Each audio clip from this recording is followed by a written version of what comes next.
Good evening, everyone. Hello, Miss Perry. How are you doing? Oh, I'm above ground. I've had a really good day, except for running in with another woman. Let's just say that.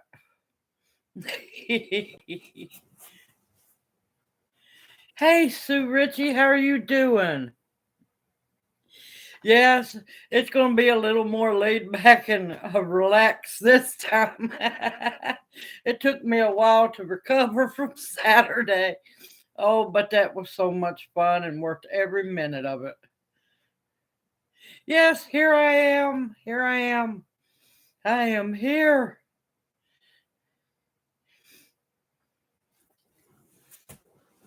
It's been a wild couple of days.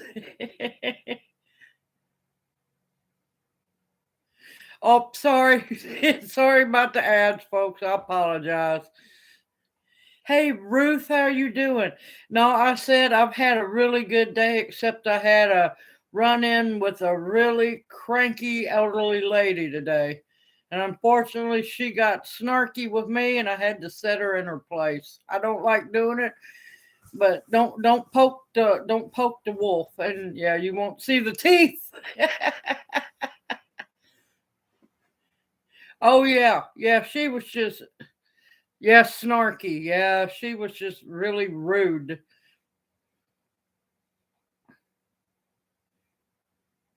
Oh no. Now, there are, depending on what kind of dehydrator you have, and you're a little bit of electrically inclined, it might just be the fuse that went out in your dehydrator. There's a look up on YouTube. There's quite a few videos on how to fix a broken dehydrator.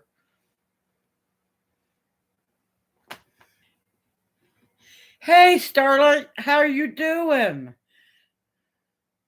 But yeah, the elderly lady, I don't like getting smart with them, but when they just get really ugly, yeah, I kind of bite back. Yeah, you might can fix it. It might be a small fix.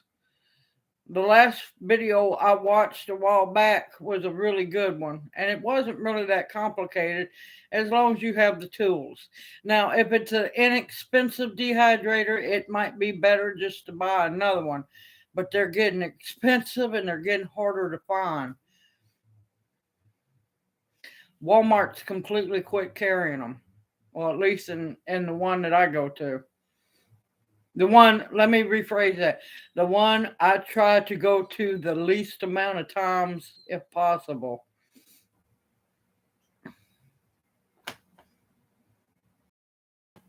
Now that one those that I have, I love those. I love those dehydrators. They are just amazing.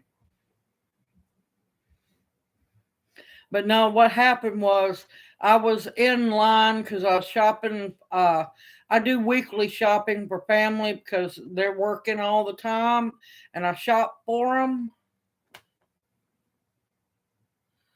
Yes, it's going to be beautiful. Everybody locally enjoy this week. Get what you can do done outside because next week is monsoon season. I have, I think it's a Presto. I have it listed in my Amazon wish list, and it's a forced air one, and it's oh man, they dry very well. Hey, Angela. Hey, Renee. I'm glad y'all could make it. But no, what happened was I'm in line checking out. It had been a peaceful event shopping at Kroger. I'm not big about going to Kroger either. Hey, Debbie, how are you doing? And I'm in line, and this, you know how there's some people that it just makes their day to just constantly fuss about everything. Can't find a ray of sunshine anywhere.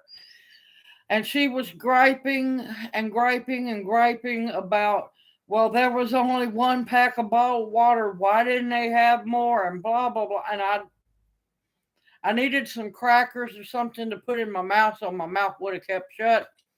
Finally, I had enough of listening to her. I turned around and looked at her. I said, "Ma'am, you don't need to be drinking that bottled water anyway. It's not healthy for you. It's not good for you." And oh, she got mad, looked at me, and she says, "Oh, I guess you're one of those people that believe everything that's said on TV." Wrong. Wrong to talk to me like that. Wrong. I looked at her. I said, "No, ma'am, I haven't watched TV in 5 years. Can you say that?" And she got madder and madder. And I forget what, and I looked at her. She said something snarky that I couldn't hear. I said, "Ma'am, you might want to remember, be careful about casting those stones. Sometimes they bounce back and nail you." Got the receipt, and I rolled right out of there because I knew if she opened her mouth one more time, it was going to be ugly because I was going to unleash on her. Oh man, you're sending me the gourmet crackers. Hey Audrey, how you doing? Yeah, we're gonna have this week. We're gonna be dry and beautiful and sunny, and we're gonna get up into those amazing 70s. Next week it's gonna be fairly warm, but it's just gonna be 7 days of rain. Hey Chine, how are you doing? Welcome. Hey Lavender, how are you doing? Yeah, I so wanted to tell her, and I was trying to be polite because she is, even though I'm an elder too, she was my elder. But sometimes, every once in a while, they need their cages and chains rattled. Let them see the light. Things aren't near as bad as you think it is.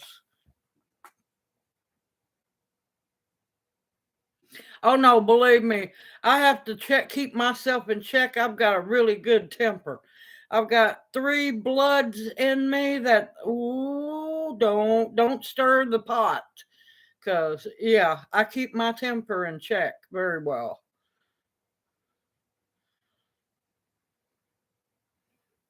Hey Lonnie, how are you doing?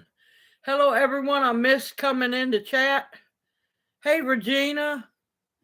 But yeah, oh, I know what it was. After I said, "Ma'am, I hadn't watched TV in 5 years. Can you say the same?" She got all uppity and hateful and went, "Pfft, I bet you don't believe." She goes, "I bet you believe bacon and eggs are bad for you." I said, "No, ma'am, they're not." And I'm telling you, she almost got told exactly where she could go. Hey Pauletta, how are you doing? Hey Bounty in the Badlands, it's so good to see you. Hey sister, I'm so happy to see you. Oh, this is a great chat. I love everybody, I really do. No, Jana, no. All right, Jana's starting to act up, so it might get interesting. Yeah, I live on the outskirts of Memphis. I'm still up on the bluffs, but the rivers overflowed during the last ungodly rains. But I do not want to think about 7 days straight of rain. I really don't. Now I'm not going to lie. If it turns off, I'm kind of hoping that it turns off a little cool while it's raining because it's going to make for some amazing. I've got to get out there and tap the trees. I don't have sugar maples down here, but in the South, we can still tap black walnuts. We can tap sycamore. If you have sycamore trees and you tap them, and you have to boil the syrup down just like you would sugar maples. Sycamore tree sap, when you boil it down, tastes like butterscotch. Oh, it's wonderful. I can't believe you need rain up there. I'm still shocked at that. Hey, Moon over Miami, how are you doing? I say, who did I miss?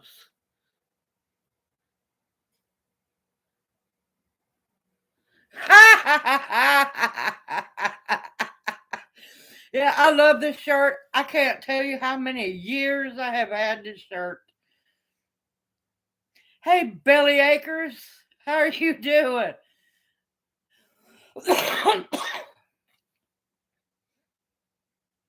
But yeah, so far it's been a really good day, except that one exception of that elderly lady. I hope she goes back home and thinks about her actions and her mood and well a whole bunch of other things. You know snow? Oh my god.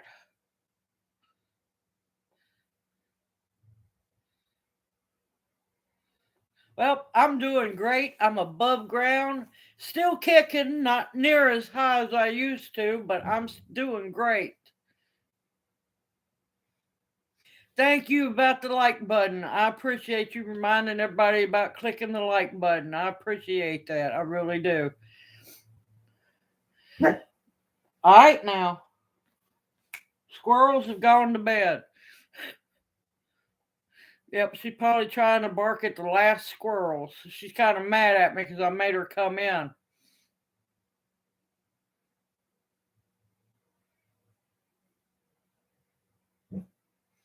Oh, I know it. And I mean, she was just it's to me it's really sad when somebody has nothing to be happy about, nothing to be thankful about, and all they want to do is complain and fuss about everything. Life's too short for that. Jana, Miss Perry says hi.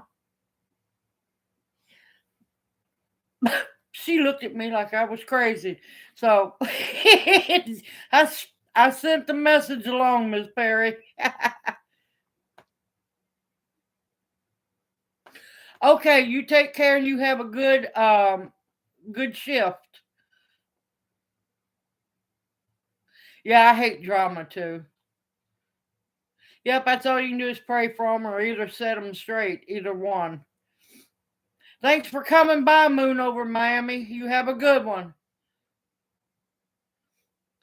But yeah, other than that, everything's been great. Did y'all see my post? Y'all now I'm I'm not great. I'm not happy about Walmart, period. I try not to shop there, but as rare as I can. But I don't know if y'all saw my post. If you go to Walmart, keep an eye out. Mine has clearanced out all of the 100% pure essential oils. These are real essential oil. They're 100%. There's no fillers, nothing in it. They're not cut. They're pure. Yes, the essential oils. Let me show you.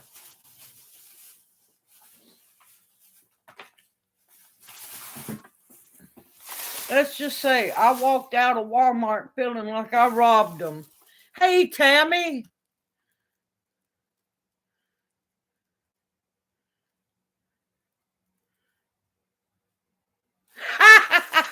Yes, I love to stump them. She kind of got startled when I told her, no, I haven't watched TV in 5 years. Can you say the same? And I gave her one of those looks that I like to give. And yeah, she didn't like that because she knew she couldn't say it. But yeah, and these are pure essential oil. Look at that price on there. And this is grapefruit. It was only $3. I saved right at $4. $4 off. Hey, Healthy G Mom, how are you doing tonight? Or it would be afternoon for you. And then I also got bergamot, which is a really good essential oil. I got cinnamon. Let's see. This is one I really got happy about. I got cedar wood. All of these were $3. And I got clove essential oil and frankincense. Now, there is no shame in my shopping because I called my other half. I said, "You're not going to believe what they have on clearance." And he knows if I call him while he's at work, he knows it's something really important. Yes, I absolutely love cedar wood too. And he goes, "Oh no, what'd you find?" I said, "You know all their pure essential oils?" He said, "Yeah, what?" I said, "They're on clearance." He says, "How much?" I said, $3. He says, "Get them all." I'm not going, baby, there's a whole lot of them. Well, there's a whole lot of cinnamon. I got all of the frankincense, all of the bergamot, all the clove, all the cedar wood, all the grapefruit, and as many. He went wild about the cinnamon. So, yeah, I cleaned it out. I left some cinnamon. Oh, yeah. Here's another one I got. Now, this one is regularly right at $13. It's a 3 bottle. You can't really see it. It's clove, tangerine, and lemongrass. 3 bottles for $7. You better believe I scored, and I walked out of there feeling like a bandit. So, and that's not all I got. I got quite a bit. We're stocked up for many years because not only can I use that for medicinal purposes, I can make foot soaks, I can make body scrubs, and also some of it, if used carefully, can be for facial cleaners and stuff. So, videos coming later on. You know where they usually have all the candles and everything? That's usually where they keep the aromas, not aromatherapy. These are not the fragrance oils or the ones that you burn in the diffusers. These are real 100% essential oils. Now, I would have never found it except these people just kept getting in my way, kept getting in my way. And I had to go the long way around to try to get where I was going to. And I'm thankful because it was meant for them people to be getting in my way. Because if I wouldn't have had to go the long way around and go back down the that other row, I would have never seen them all on clearance on the end cap.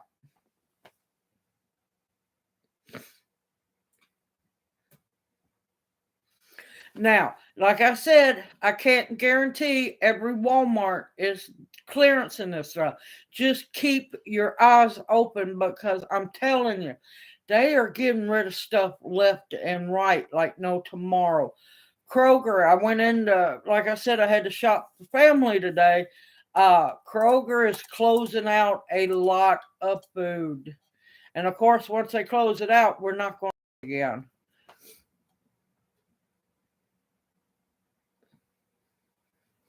And you ain't gonna believe what I got. I got they're pretty good sized packages. They're about maybe about that thick, maybe about that long of cubed prosciutto ham. They're closing it all out, so we'll never see it again. $2 a package. They're not expired, nothing. They're just people don't realize food's going to start becoming really scarce and they're already starting to discontinue stuff they know that they're not going to be able to stock anymore. Oh yeah, also got a bunch of brie. Now brie cheese is one of my weaknesses. Got that big big rounds of brie for $2 and $3. What else did I get? I got crumbled goat cheese on closeout. Crumbled real blue cheese. Feta cheese. They're closing out on the over in Now this is at Kroger, over in the salad section where they have the fresh dressings made with yogurt instead of mayonnaise and all that. They're closing out a bunch of those. So I got 2 bottles of blue cheese because we're gonna have a big salad with dinner tonight. Hey David Hunt, how are you doing?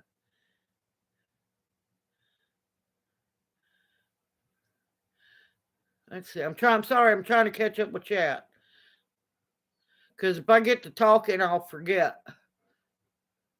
Thank you, David. Yep, Yoda's the man. Yoda's the man.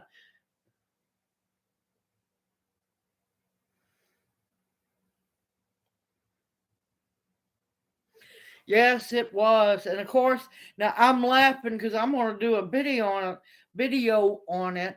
I've noticed that the local Kroger here is starting to sell what they call, and I die laughing, live uh, bib, no, baby romaine lettuce and something else. Well, the roots and everything are still attached. Well, when I cut the tops off for salad, I'm going to replant the bottoms and see if I can't get some more lettuce out of it. Yes, you can definitely smoke cheese. You can definitely freeze it. The thing with smoking cheese, you got to smoke it at almost no temperature. So you got to have your smoke box a good ways away from your smoking rack.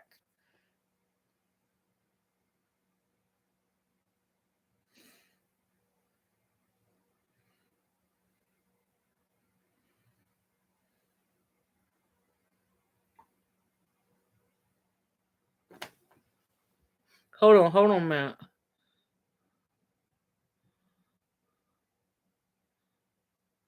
Yes, the red wax. I have to be careful if I wax any cheese that I make because um, I've got to be careful what the red color is.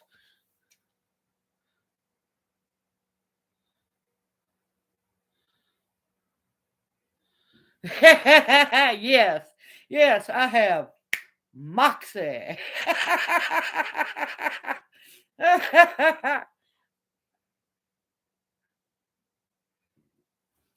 Oh, I love. See, back when I was young, the big round wedges, well, not wedges, but wheels of the red wax cheddar cheese. Down here, we always called it rat cheese. And oh my God, we love that. And lunch for me and my grandma, many a time, was making a little cracker tray. What you do is take a plate, you put you some crackers, had to be good saltines. My grandmother was strict on that one. Had to be good saltines. It'd be some uh, hoop cheese, is what we used to call the red wax cheddar, and some rag bologna back when rag bologna was good.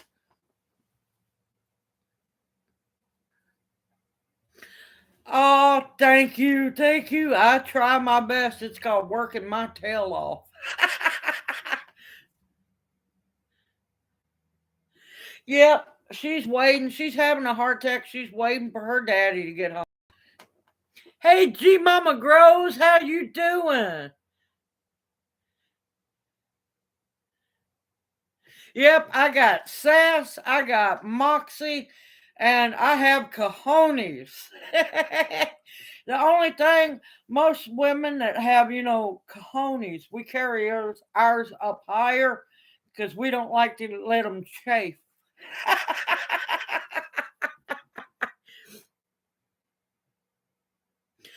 Let me tell you, I've ate a many a government cheese. That's back when it was actually cheese and not this Velveeta crap that they're giving to people. And yeah, don't get me started. I absolutely hate Velveeta. It's not even cheese. It's made of oil. Yes, we carry them higher so they don't chafe. We know better.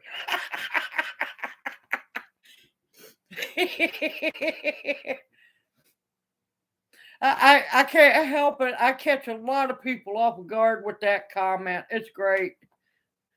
Breasticles, yes, breasticles of power.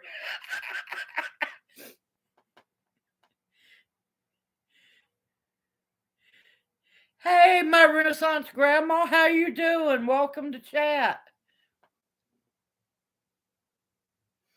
Let me tell you, back when I was young and we got the government food boxes, that was good stuff. We looked forward to it. The raisins, we sometimes got dates. Now I wasn't big on the prunes because I knew what prunes would do, and plus I wasn't big on how they tasted. Oh, the cereal.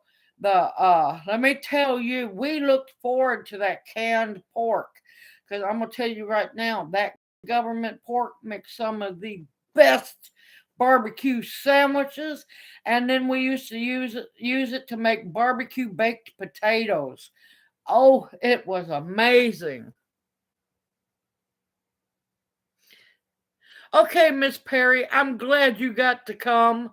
It's good seeing you.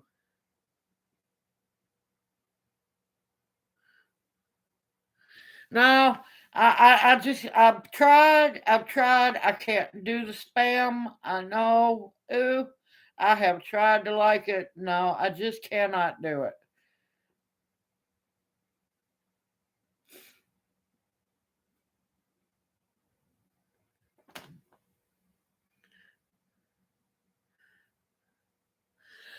Now, I'll tell you, I really like the powdered eggs.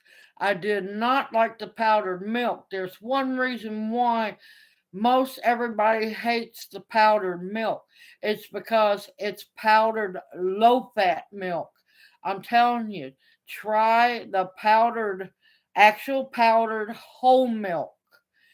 That is in a yellow can, sometimes in the Mexican section.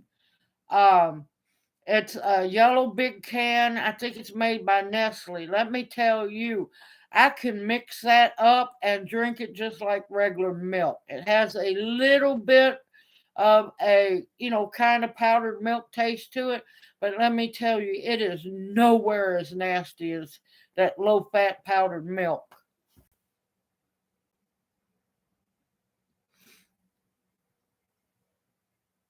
Yes, the real butter, yes. Hello, the old Swedes farm. How are you doing?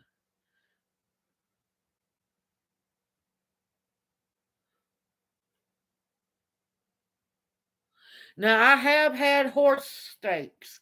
Yes, yes, as a kid, I have had horse. It was good.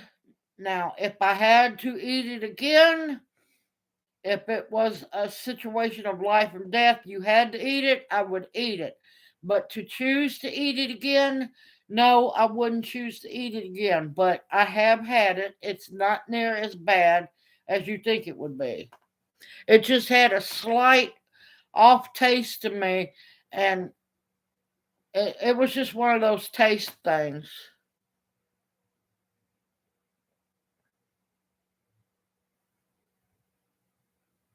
Me, because I don't like spam. Sorry.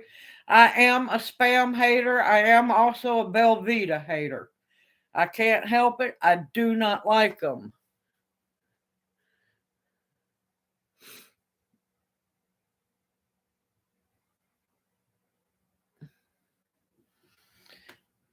The one thing about spam nowadays, it has way, way too much fat in it, way too much sodium, and they don't use as quality cuts of meat as they used to. Back in the day, I did eat it because, I was raised, you ate what was put in front of you or you done without. Now, I did eat it. I wasn't a big fan of it, but this stuff nowadays, oh no, no.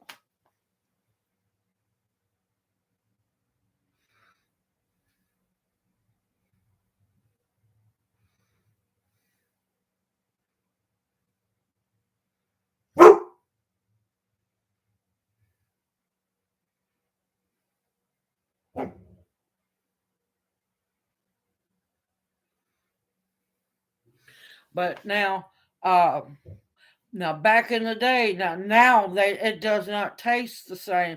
But back when I was a kid, another really good lunch meat was souse. It was real good.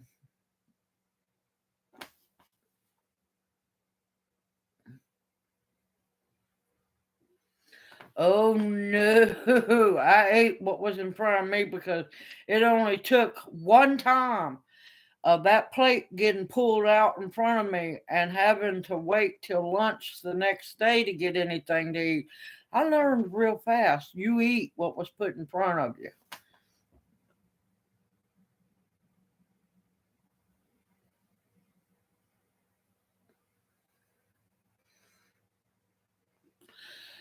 Now, on like emergency situation, I could force myself to eat spam, but one reason I don't have it around me is the sodium is just way too high for my other half. Way too high, and I have to watch sodium. That's why I personally use the pink salt when I cook for me and him, because the pink salt doesn't affect your blood pressure. Table salt. And see, that's what all these companies use is table salt. And that's the worst salt for you if you have blood pressure issues. Yes, good liverwurst. I've had some horrible stuff, but good liverwurst and some crackers. Yeah. Now that's a treat. That's a real treat. Now, I do have recipes to where I've been thinking about later on making homemade liverwurst and showing people how to make it.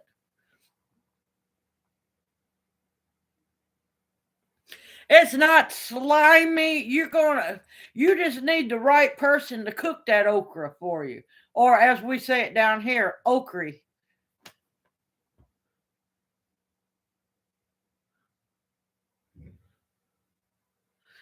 Souse is back in the day it was like the scraps of meat, like cheek meat, and it's when you pulled all the little bits and pieces of scrap meat off of the bones and stuff around the jaw bones and everything, and compressed it all together in kind of like a gelatin, a little bit of a gelatin.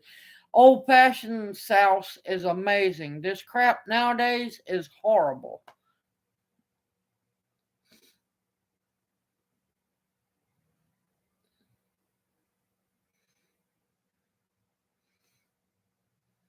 Yes, yes, David's one of those weird ones. He's one of them weird ones. He don't like that okra. He just think he has not had somebody cook it right for him. It's kind of in a way like head cheese.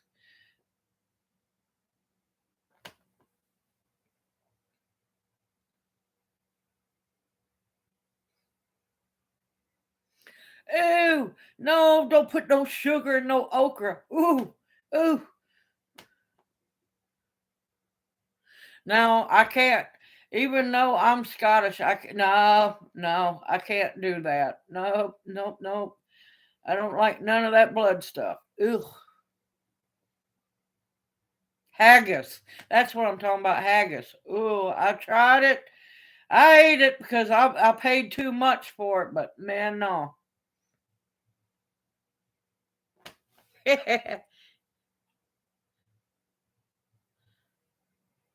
Yeah, souse is old Southern treat. Hush, girl.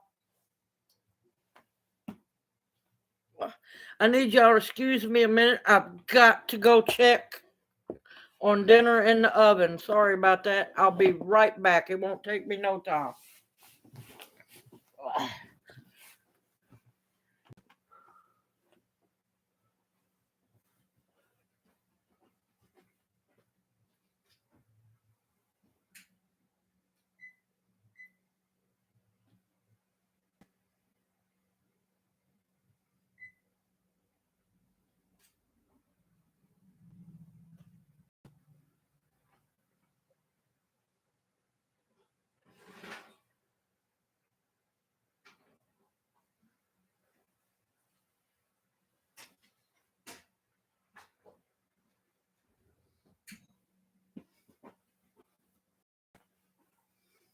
I'm sorry about that, y'all. I was trying to get it done before the live, and well,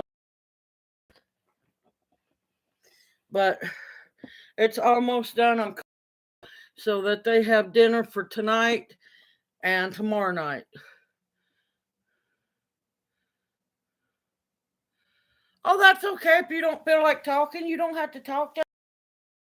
As long as you're enjoying yourself, that's what matters the most.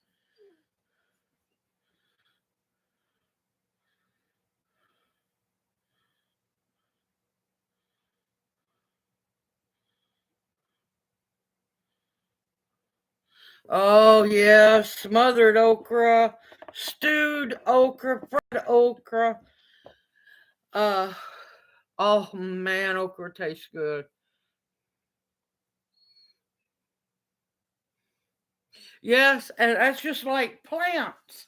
Plants. Oh my gracious, up north they're called one thing, down here they're. And if you're trying to trace, hold on a minute. Come here, Dana. Get out of here. Come on. Hold on a minute, y'all. I've got to rescue the poor dog. Why do you come in here when you know you're not going to walk out? Okay, you're free. Go free, my child. Oh, my gracious. Oh, what's for dinner tonight? Let's see. Oven barbecued pork loin chops, and I made 2 great big pans of au gratin potatoes, and I put extra shredded sharp cheddar cheese, and I sprinkled 1 package of the prosciutto chunks uh, on top, or prosciutto cubes on top, and side salad with blue cheese yogurt dressing.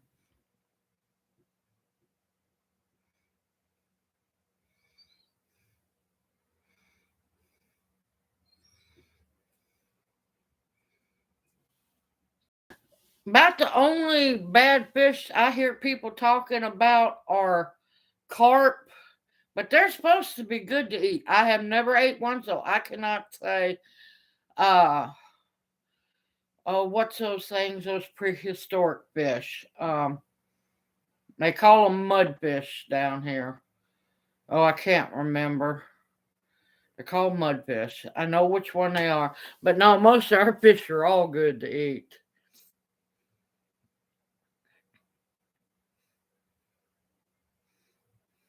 Yes, gumbo. Yes, I love me a good big pot of gumbo. Now, later this year, once my okra starts coming in, I'll show y'all how to pickle okra. Well, not pickle, but can okra to where it's not slimy. And I'm telling you, when you drain it, it makes the best fried okra you've ever ate.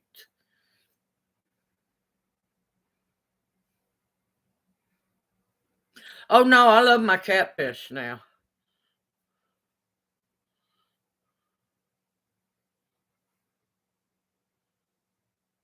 No, no, the bullhead catfish are good.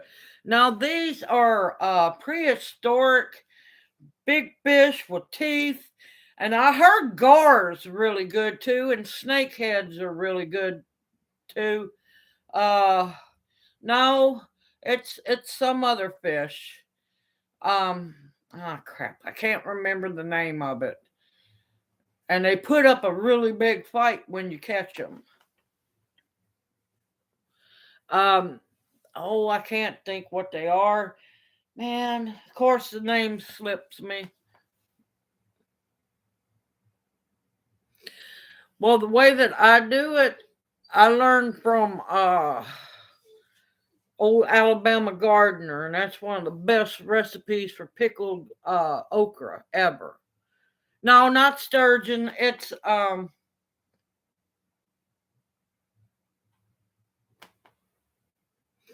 no, it's a predator fish. I wish we had salmon down here. Oh my gracious, I'd be fishing all the time. Both in, yeah, that one. Now I've heard some. Yeah, sturgeon makes amazing caviar. Yeah, it's both in.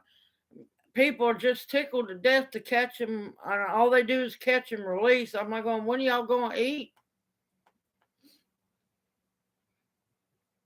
Now her gar's really good to eat. You just got to watch out for the bones. They're just like crappie, or as some people call them, crappie down here. Gar's good to eat. Now we've got that invasive species called snakehead. Man, I've heard some very good uh, talk about them being extremely tasty.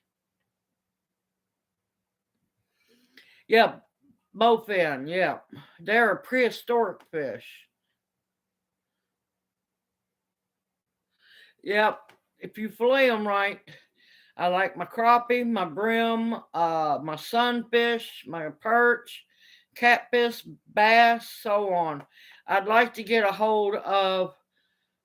Now I know there's supposed to be walleye down here, but that's up around the Tennessee River, and I forget what those other ones are that look kind of like walleye. They're supposed to be amazing to eat. Yes, it is, and you don't have to can it. You just well, you can. It's a hot pack canning method, and yeah, no, you don't have to have a canner to can up the okra.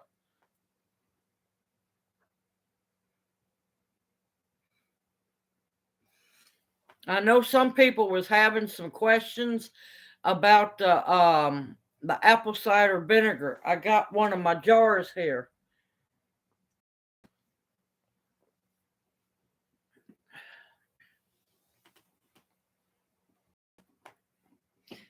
Here we go.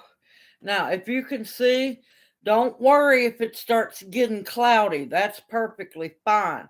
Do not worry if you start seeing a lot of bubbles. That's fine. You just got to watch up here.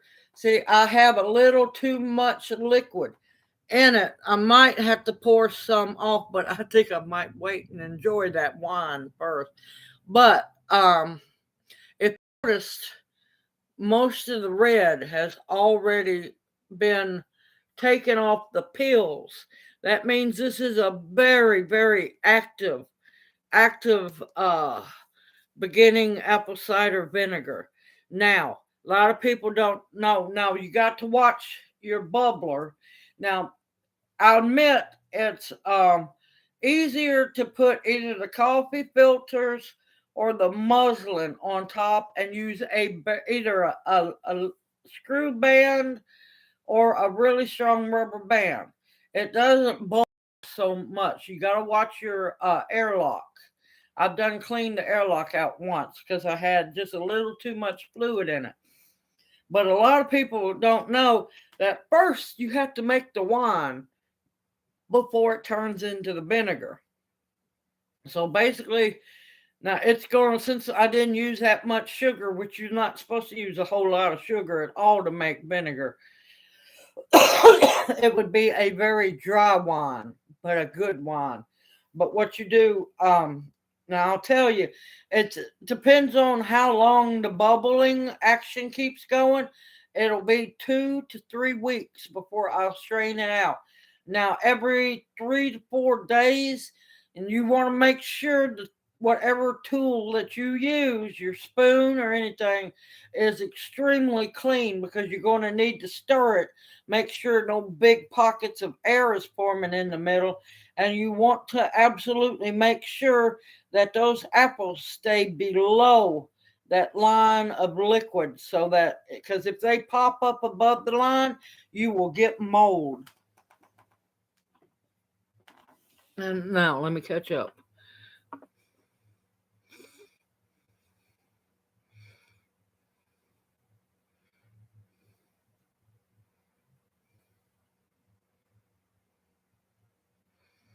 Yeah, that's why I went to the airlock because for some odd reason there's been a bad gnat population around around this area for a while, and that's why I went on, because I'm gonna tell you, them gnats are sneaking. If you don't get that fabric on there really good and make sure that band's on really good, them gnats can squeeze their little bodies up under there and get into your vinegar. And if, well, your wine and then your vinegar, but if you get one gnat in there, your batch is messed up. It'll mess your whole batch up.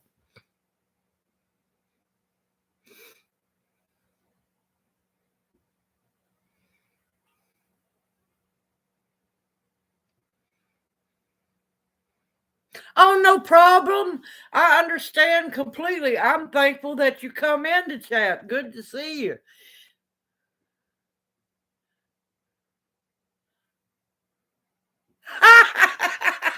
I wouldn't doubt it. I've been threatened with that before. I'll put it back up on the shelf for dire situations of starvation. But yeah, I was wanting to let y'all know this is just bubbling away. Very good. That's what you want to see, is a lot of bubbles. Now the other one is bubbling more, but I've got to clean the airlock on that one because it's bubbled up. You just got to keep an eye on your liquid level. Yes, unfortunately, you might have to sacrifice some of the liquid because it also pulls the juice out of the apples. But this one's doing really good, bubbling like crazy. You want to see the cloudiness because that's the yeast and everything being dissolved and everything. But no, all kinds of bubbles all in here. But you need to stir it every 3 to 4 days and make sure that your stirring utensil is very clean.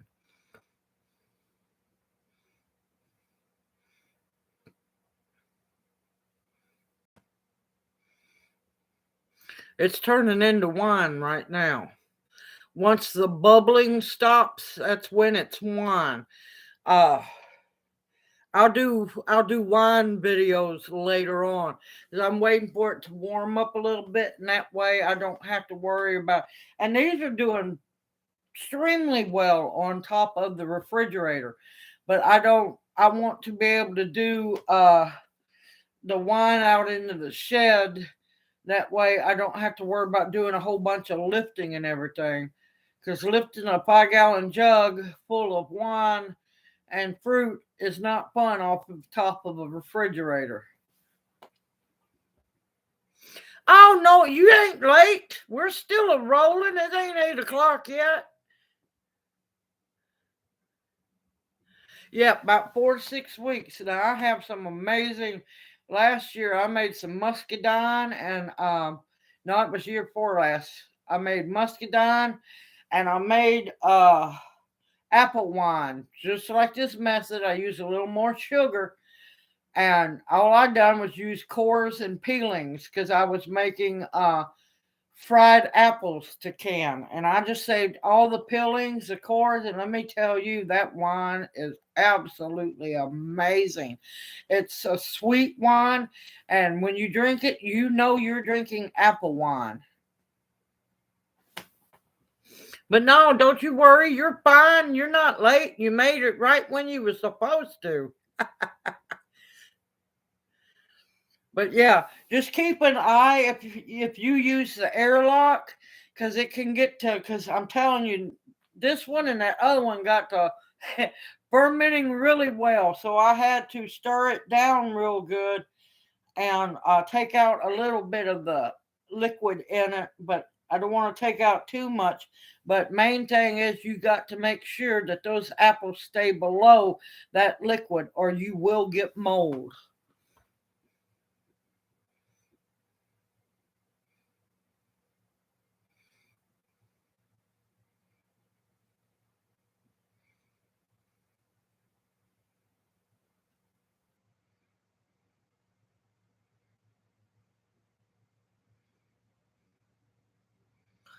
Oh no, what did you do?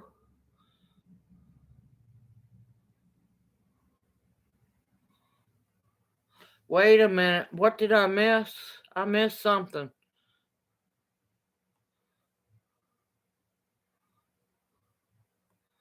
What'd you do, Angela?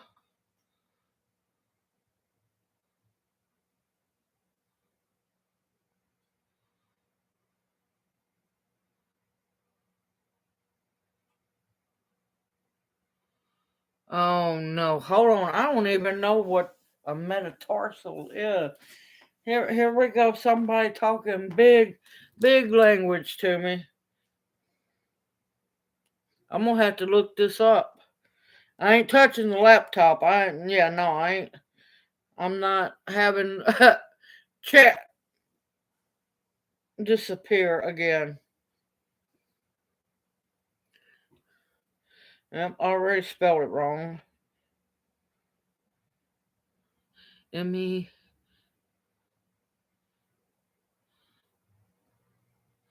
Oh my God, woman, when did you do that?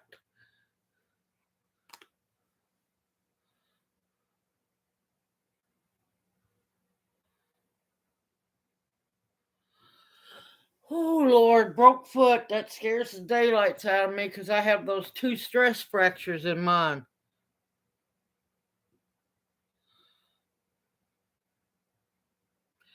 Gonna have to start worrying about you, I see. Oh, please tell me it broke.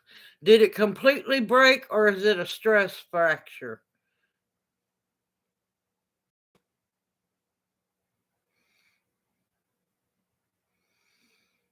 Because I cringe if I hear stress fractures because my stress fractures go up the middle of the bone. And mine, I tried to talk the doctor into letting me go in and actually breaking the bone so it'd heal, and he looked at me like I was crazy. Only thing I could think, comfrey would help. Comfrey would help. That's bone net. You got any comfrey oil or comfrey salve?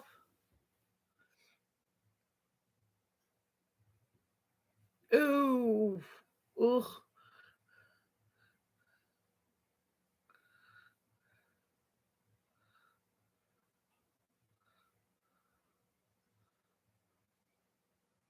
Use the comfrey. It'll help because that's bone net. It'll help. And I know you got wild lettuce. Might have to use a little bit for the pain.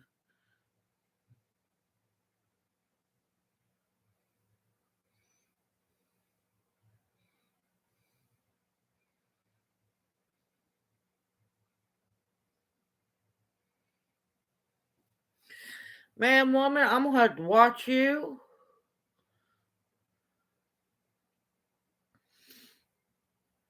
Yeah, that's how I done the 2 stress fractures in my left foot.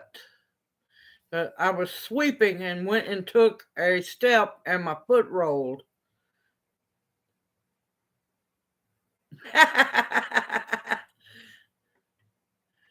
But yeah, the best one would be the comfrey. That would help because it'll knit the bone back together.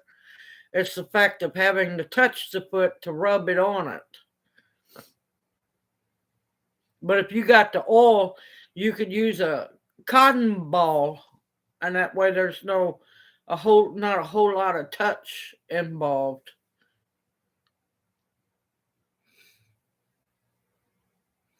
Whew, that's rough. Ooh.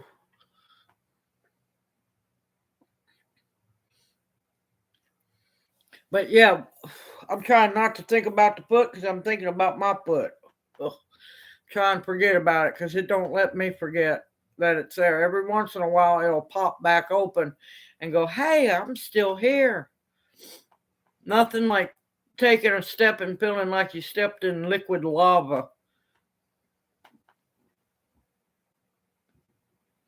At least you're in a walking boot. That's going to save you a whole lot, but need to try to be off that foot as much as possible. But I know you can't be.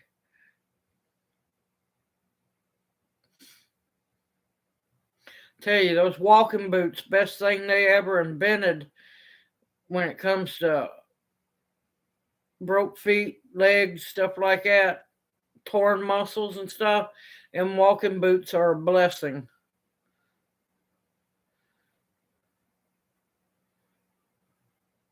Yeah, you definitely gonna have to definitely try it. Let me know how it works.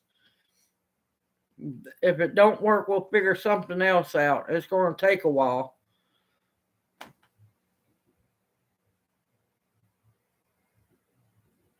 Yeah, you done got used to moving all around. And you're like me, if we try to relax, we get stove up and don't feel like it hurts more to move than it uh to get started moving. We do better steadily staying moving, and because if we sit down for long, we hurt more.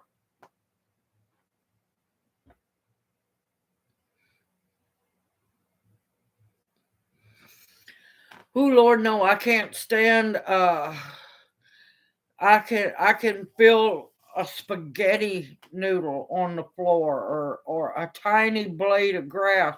I have to wear more of the hard soles, which irks me because I used to go barefooted all the time.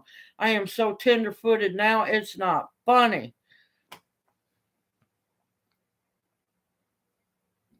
But no, if I try to wear soft sole shoes, no, I feel anything if I step on it.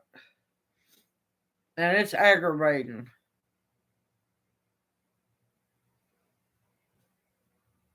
But all you can do is just keep on going. Yep, it sure does.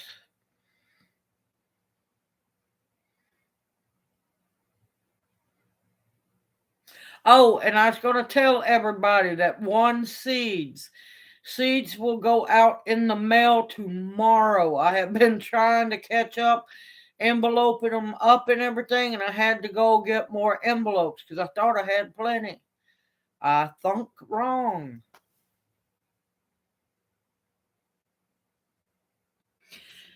Thank you, Lavender, for luck. You have a blessed evening. Take care, and thank you so much for coming by. Oh, thank you, David. Thank you. You are appreciated too. I just got to get you to eating okra. We'll find a common ground. You just need somebody who can cook it for you right.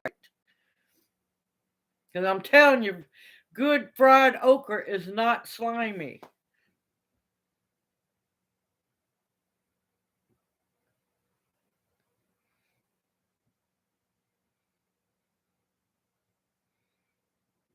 Yeah, because back then when they go to coffin, yep, their ribs would break. Because I've seen my grandmother. She was notorious for having walking pneumonia. If her sinuses ever acted up, it'd turn right into walking pneumonia, and she'd cough and crack a rib. Hey, the Hoodstead, how are you doing?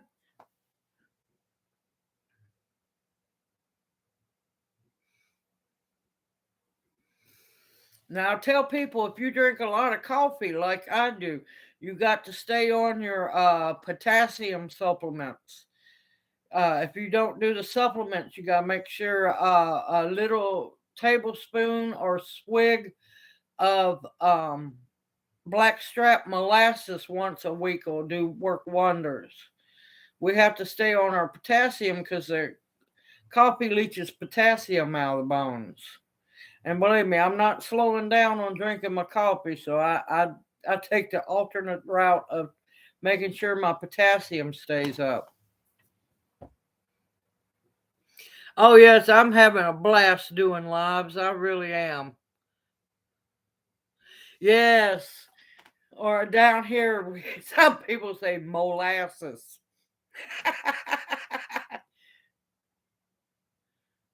Yes, yes.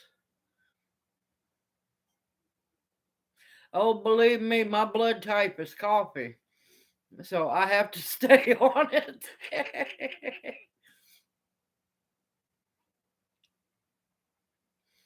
But yeah, I have now personally for me, a tablespoon of the blackstrap molasses lasts me over a week. No cramps, no problems, nothing.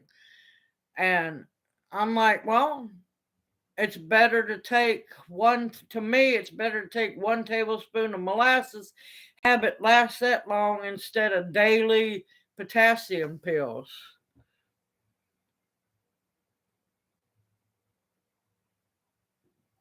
Yes, you see what I have. This is usually what you see me. I've either got this, I got it in a quart jar, I got bigger mugs. It's really hard for me to go to a restaurant and use a regular sized coffee cup. Hi, the hood said you got some coffee, huh?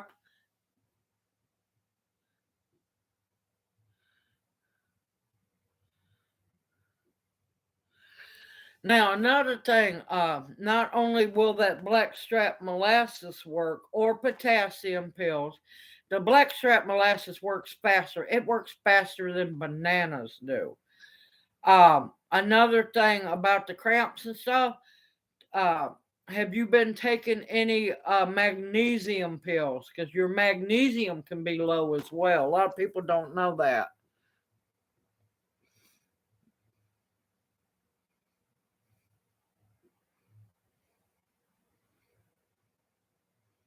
See, I just take because I have a small jar of molasses beside the bed. I just take that jar, take the top off, get it down, put the lid on it. That's my jar of molasses. Everybody knows don't bother that jar of molasses.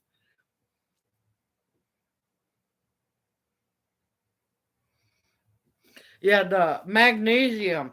I take one in the morning, I take one in the evening because I have, thanks to being a demo lady for over 6.5 years, standing on that concrete for over 8 hours a day. I have neuropathy all in my feet thanks to that. And let me tell you, the magnesium helps amazingly with neuropathy.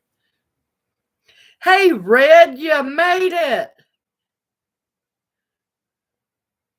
But yeah, you'll notice a big difference. And like I said, it depends on your body. It might not last a week for everyone. Yours might last 2 weeks. So I've known some people that only had to take a swig once a month, but they didn't drink a whole lot of coffee. But me, I could float fish with the amount of coffee I drink. So one good swig is probably a little over a tablespoon once a week, and I'm fine, absolutely fine. Yeah, you'll notice a big difference once that because a lot of people don't know blackstrap molasses is extremely high in potassium, it's high in magnesium, it's high in iron, and a lot of wonderful vitamins and nutrients, and it's natural.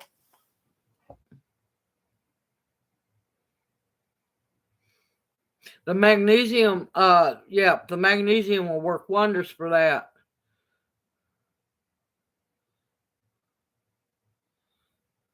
You you got here exactly when you were supposed to.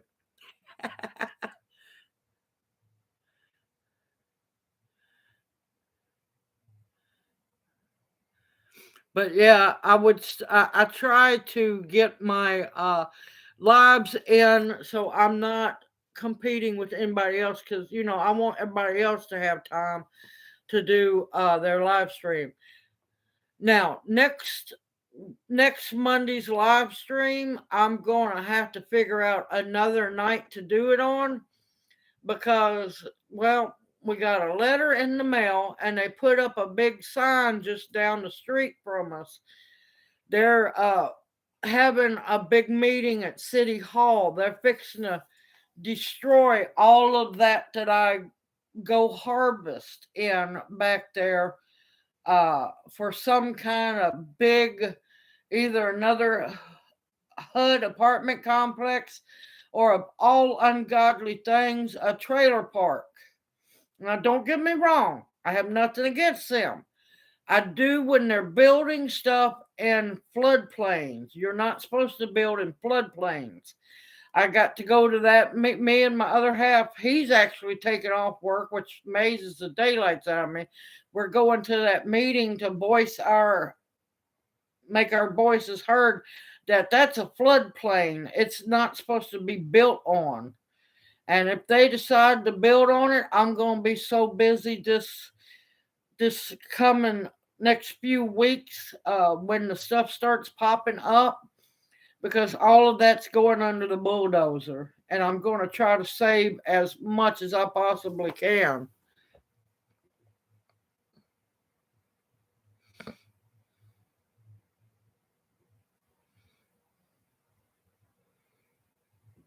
Hey, Kat, how are you doing? So yeah, we're going to try. It's not that we don't, want to be hateful and not have anybody, live back there. It's a floodplain.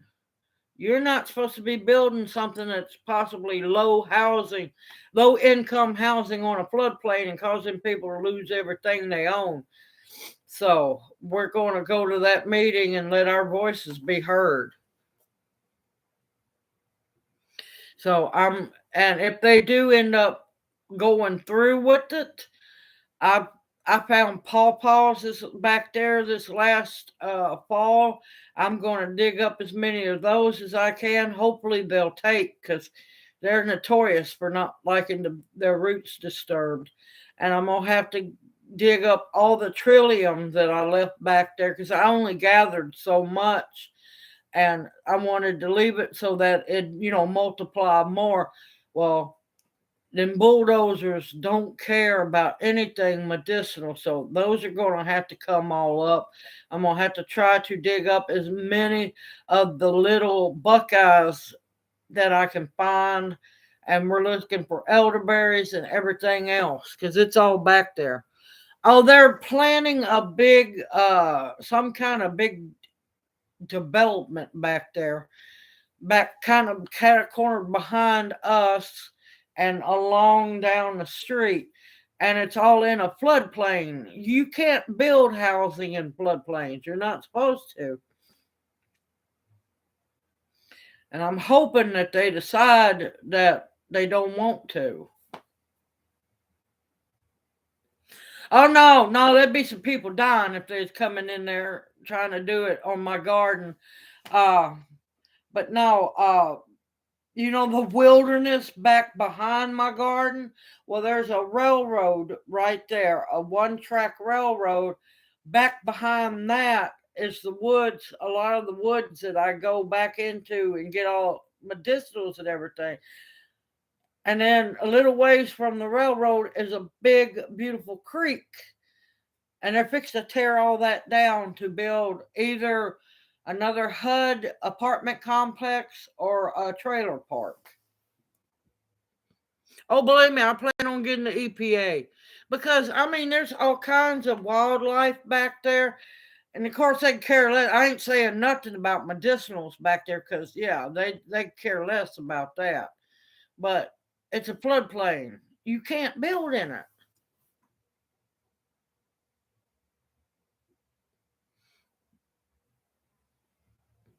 Oh no, they don't care.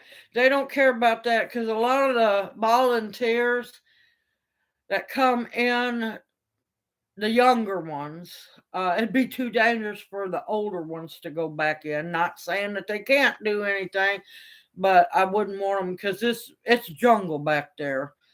A lot of the younger ones that come and do the work studies and everything, they're doing it because down here they're started in schools that they have to do so many community volunteer hours. And I couldn't sign off on paperwork. And my gracious, they wouldn't know how to look. Most of them wouldn't know what a snake looked like and everything.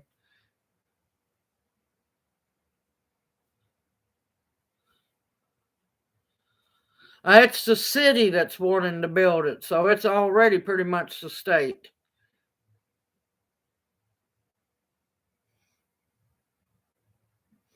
Yeah, tell me about it. The peace and quiet. We both know eventually the writing's on the wall.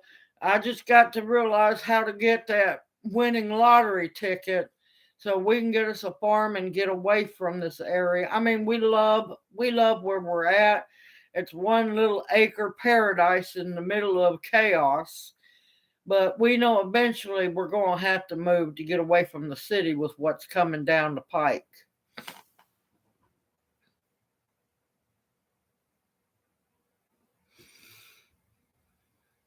Oh, unfortunately, the endangered plant and stuff don't work down here. Not when it has to do with this city. They don't care. Believe me, they don't care. They've tried that before to stop them, and it no, it they just bulldozed right over the plant. There's probably quite a few on the endangered list back there. The bad thing is down here, they don't care about that. That don't matter. Because, well, we got some shady people on the city council, and a lot of them have their little fingers dabbling into a lot of these building projects. And yeah, I'm sorry, they shouldn't be in on the council if they got their fingers in the till. But yeah, what I'm going to try to do is rescue as many plants as I possibly can back there.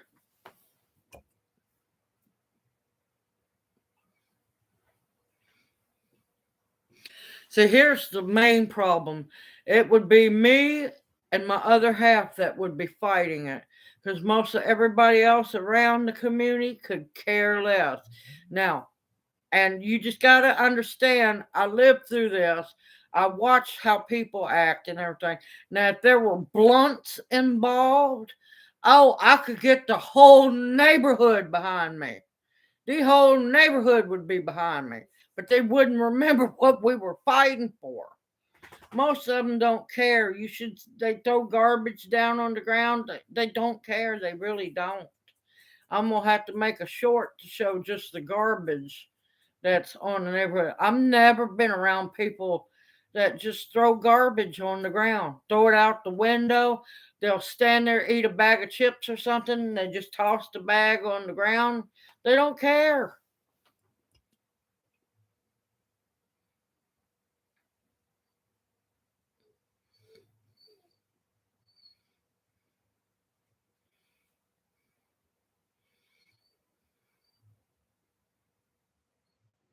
Oh, you better believe if it was a weed field, my lord, these people would be fighting tooth and nail to save it. I'm not joking. And I'm not being biased, racist, or nothing.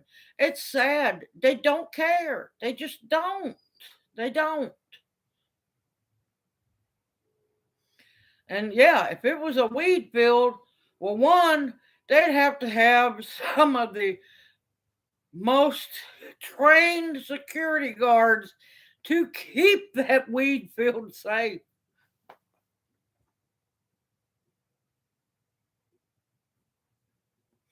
I'm going to try to do what I can because believe me, I don't want it being built not because Lordy knows I'm poor. I'm not against poor people. I'm against the constant building on wetlands that's not supposed to be disturbed and stuff. And these people just all they see is dollar signs. Get. No.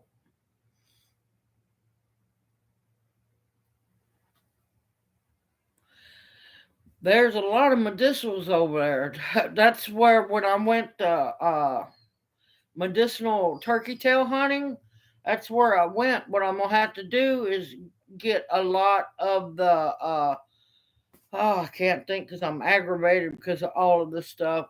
I got to get the spores and mycelium. There we go. Big word. Get all the mycelium that I can out of the logs and try to get other logs in my yard inoculated with it.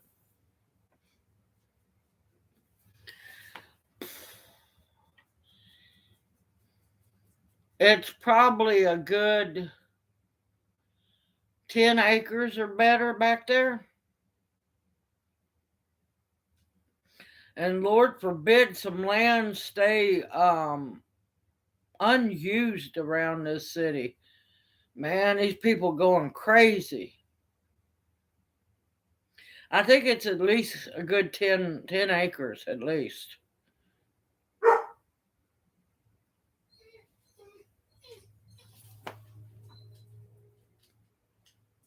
I don't know. The city owns it. That's all I know. The city's looking to make money.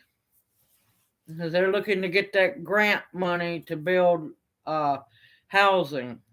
Well, why build housing when it's going to get flooded and these people are going to lose everything they own because they don't know they're moving into a flood zone? Oh no, it's already part of the city. It's already part of the city. It truly is, because on the other side of the creek, which is also wetlands as well, they've done built this big trailer park back there, and I'm like going, y'all gonna float away? More than likely, it will. It will, because that creek, man, it's a good sized creek too. It travels down and drains into one of the rivers. Yeah, because they don't care about the people. Let's build it. Oh, heck, if it floods, it floods. So next Monday night, there won't be a live chat unless they cancel the meeting. I'm going to have to see who all has live chats so I don't interfere with anybody else's live. And I'll let everybody know when the regular weekly live is, because that meeting Monday is really, really important to us because we want to try to save this property if possible. I'm going to try my best if they let me. But I've got to. Oh, you better believe it. I'm a fighter from a long ways back. I've got to do some research before Monday night because I want to know all the laws here in Tennessee about building on watersheds and endangered plants and animals and stuff. I know for a fact, last time I went back there, I know I saw otter footprints, but I don't think they're endangered here.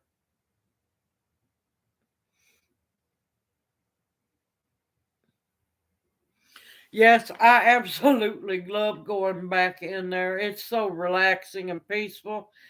And just the thought of having to dig everything up hurts me because I want to, because I know there's going to be some loss doing it, especially with the pawpaws. But I'm going to try my best to save as much as possible.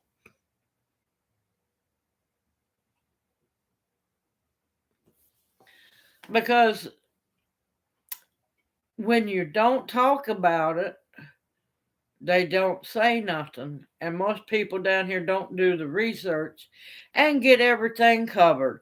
And then there's also those shady insurance companies that will cover anything.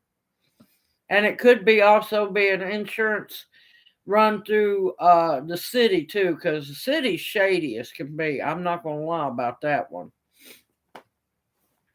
They do a lot of things. That's just like that trailer park that they started building back there. It shouldn't be there, but I guarantee you, see what it is a lot of people won't stand up, won't fight back and say, hey, this shouldn't and couldn't and can't be built here.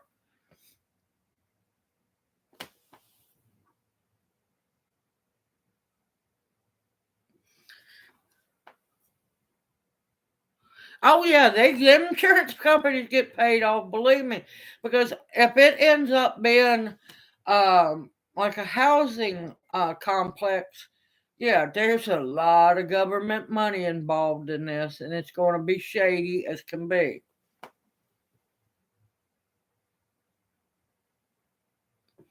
See, it's not supposed to here either. But unless that one person stands up and goes, hey, y'all can't build here, it's a floodplain. Until that one person stands up and opens their mouth, they hide everything in the shadows. It takes people to stand up to them. And I know I'm probably going to be the only person from the neighborhood there, because they don't care.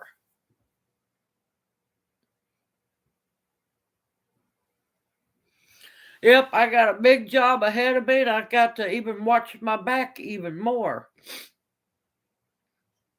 And I don't know who's behind. I've got to look up the numbers because I took pictures and everything of it. I'm gonna have to look up the numbers, the best way to put it, the docket numbers, case number, and see what all they're saying and everything. Because yeah, we know what happened to Miss Fossey over there with the gorillas. So she was trying to stand up for them and she got murdered. So hopefully nobody come after me, but that's okay. I shoot back. But yeah, I don't want it's I don't want to see the land being destroyed, knowing that it's going to flood, because if they destroy that land, it's going to be a bigger risk for flooding over my property, because the floodplain comes up halfway up, well, a quarter of the way up into our backyard. Most of everything that's around that neighborhood shouldn't be there to begin with because it's all in a floodplain area. But it didn't stop them from building a thing.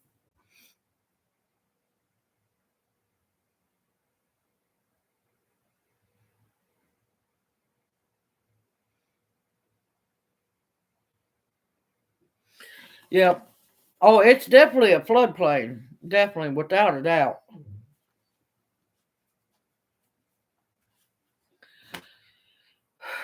But yeah, I just wanted to give everybody a heads up that that was going to be happening this coming Monday. So I've got to figure out when the chat will be.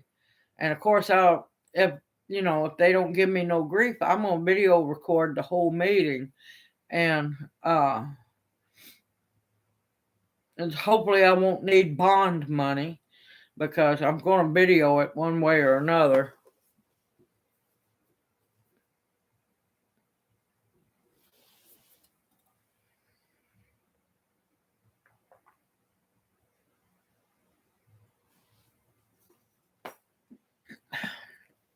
I just hope it goes smoothly. That's my biggest concern because I don't want to see all that. I mean, beautiful trees back there, big sycamores and everything.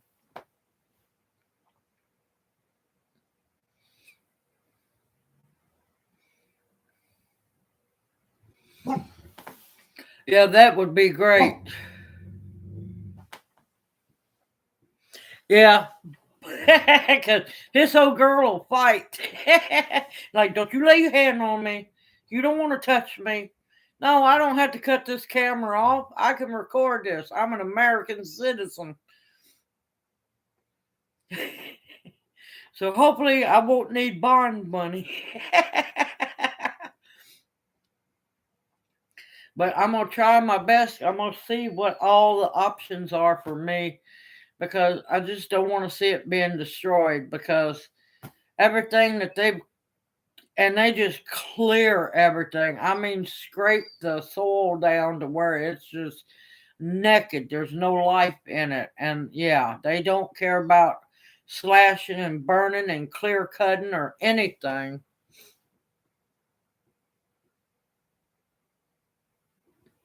Yep, it used to be a free country. It's not free anymore. It hasn't been for a long time, very long time. Oh yeah, I'm always sassy. It don't take much for me to get sassy.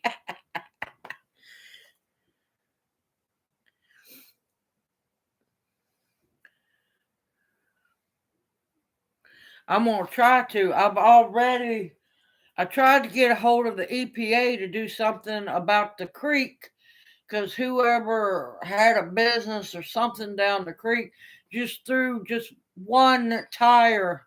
Lay down, baby girl. They threw just one tire after another in the creek. And yeah, so you see what I'm fighting up against over there. And people don't care about their community, the nature. They don't care about wildlife, um, how nasty something is.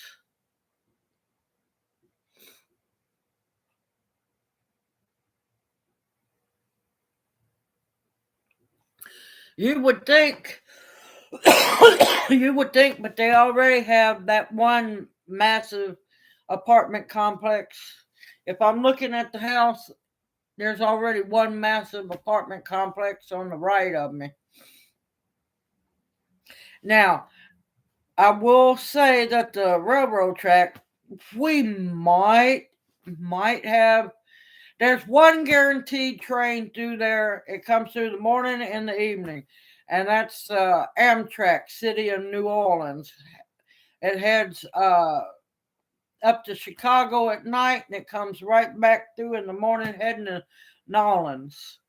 But other than that, we might see three, maybe four, and that's pushing it. Small little trains per day. So there's been a few days the only train that's come through was Amtrak.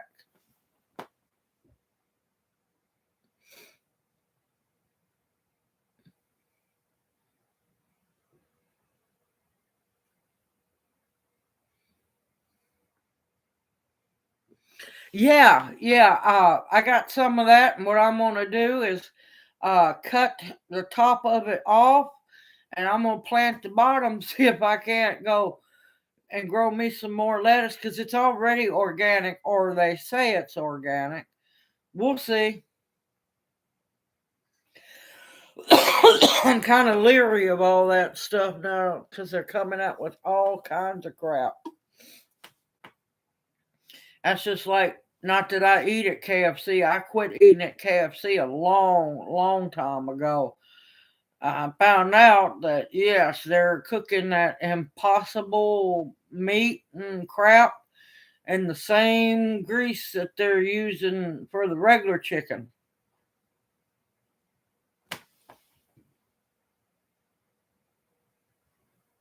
Yeah, I figure that's what it's going to do. It's no big loss because I was laughing because I got three containers of the little bitty baby bib lettuce or romaine. I'll have to read the label again. It was on clearance for what was it? A dollar, I think 99 cents. And I'm like, oh, what the heck? Yeah, I'm gonna eat the salad. You better believe it. And I'm gonna try to plan it. Hey, Uncle G, how are you doing tonight?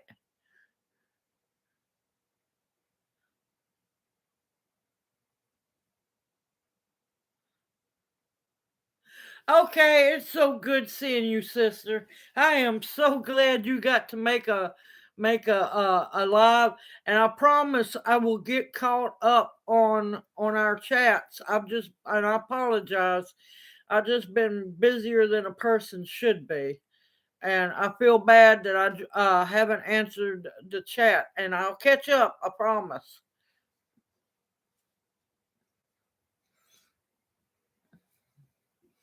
I know this week I got to try my best to there'll be a few videos on that because I got to make a dent in those mulch piles out in the front of the yard because I've got a few more days of really nice sunny weather, and I got to try to get as much of those wood chips down in that garden before monsoon season comes next week. Yep, we'll definitely catch up without a doubt. Love you, and you have a good night.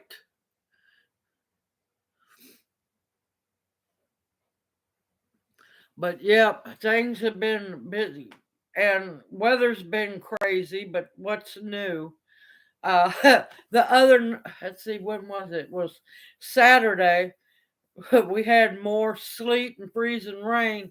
Wasn't even forecasted, wasn't on the radar. It just popped up. And I'm like, going, this can stop. This can stop now.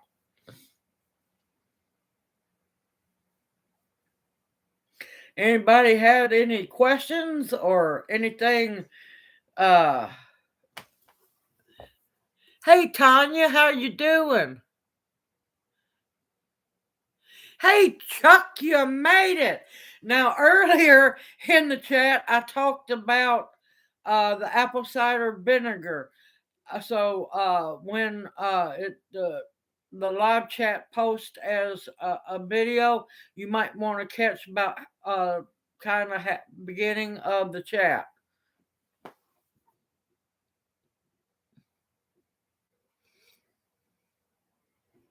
But yeah, I'll show everybody that's coming into chat. You could see how pretty it's doing. And the bubbles. Look at the very top. Let's see if I can get it's not too clear. She's a bubbling like crazy. Let's see if I can get her close enough to the see all those bubbles? She's making some wine. But now you might have to I had to take just a little bit of the liquid out. Now, every 2, 3 days, and you need to make sure that whatever utensil you use to stir it is extremely clean. And you're going to want to be careful about taking your weight out. Now, if you're using uh, a cloth, you just want to change your cloth out in case any gets on it. But because if you're not careful, if the coffee filter or the if you're losing using cloth on top, if any of this liquid gets on that, it's going to soak up through. And if you got any gnats, a lot of people don't know, the gnats will come along and lay eggs on that. Well, the little gnat, and I hate to say it, maggots will drop down into your apple cider vinegar, and well, your brew here at the moment, and it'll ruin the whole batch. So if you get anything on, if you're using fabric or if you're using coffee filters, you've got to change them out. But you want to try to have at least an inch or two headspace from the top of your rim down. And like I said, I'm using the glass weights. No, I don't have no taters. It is apples, but you could see that it's been so much fermentation that it has leached the red off of the peels. But no, this baby is bubbling like crazy. But you want to keep those apples under that liquid, because if you keep them apples under that liquid, you cut down the risk of mold forming.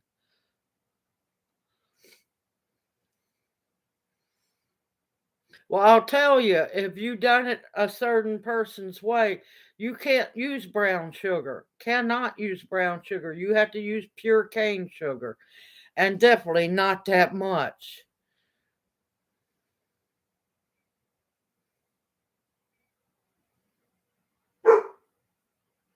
No, but I will. I haven't got to look at anything because today was grocery shopping for Family Day, picking up medication for Family Day, uh, running errands for everybody else. And I got dinner in the oven that's done. What else have I done today? Take care of Jana day, run here, run there day. That's why tonight I'm labeling all the envelopes for the seeds and stuff, and they will be mailed out tomorrow. So everybody, um, check out your Well, you ain't got to check it that fast, but be prepared. Envelopes will be coming hopefully within a week.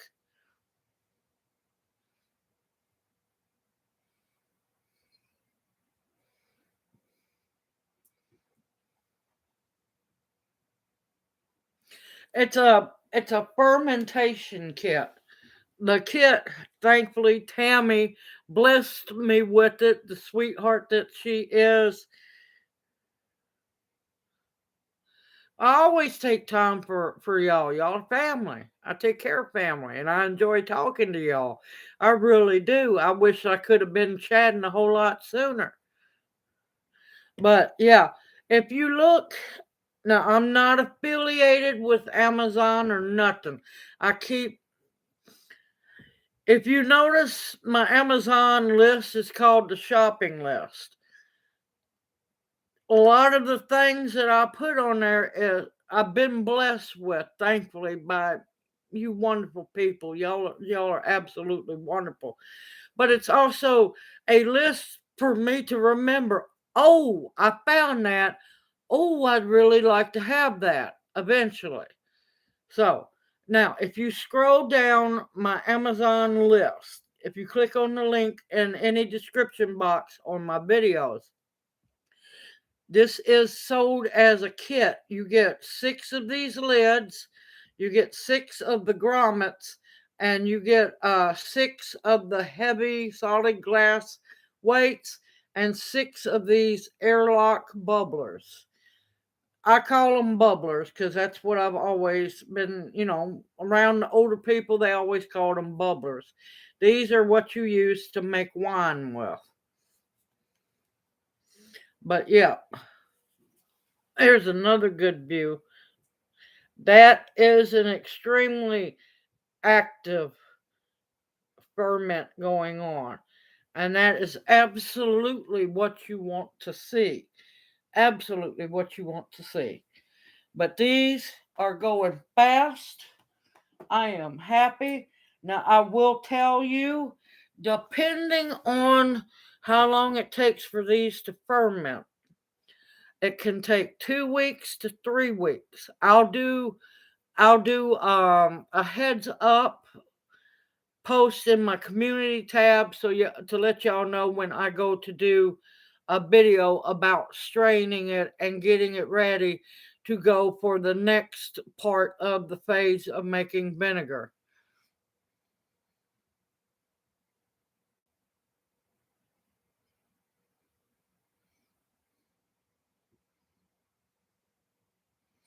Yeah, you can. And you know what? That balloon can also crack and bust and you not know it, have a little crack on the side because I lost 5 gallons of blueberry wine because I used the balloon method. I lost 5 gallons of blueberry wine because there was a little bitty slit just big enough for a gnat motel to set up, and 5 gallons of blueberry wine went bad. Hey, Mary Woods, I'm glad you got to make it. But yeah, I use balloons to make my wine, but this way I can guarantee no gnats are going to get into my vinegar. Yeah, it was almost done fermenting. And then I saw all the gnats floating in the top. And once one gnat gets in there, you cannot save your wine. Yes, it will. One gnat is all it takes. Tammy got it. I think it's she bought it for me as a gift. I think it's $30. If you go on to if you look at the description box below any one of my videos, click on my Amazon wish list link, and I have it there in there so you can find it.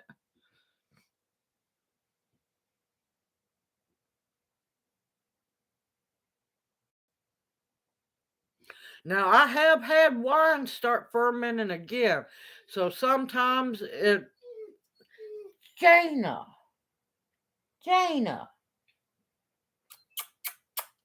it's okay, baby girl. She has an alarm clock like no tomorrow, and she knows her daddy's supposed to be home. No, it's not a bad price at all. I did love on her. I did love on her and told her daddy will be home as soon as possible.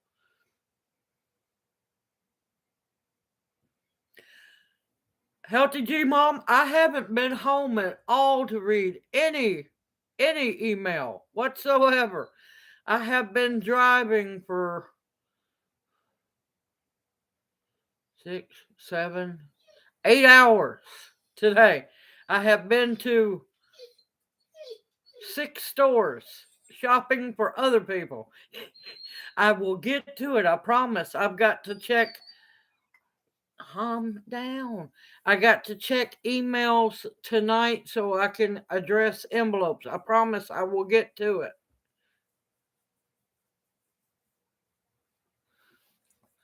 Yeah. Not last year, but year before last.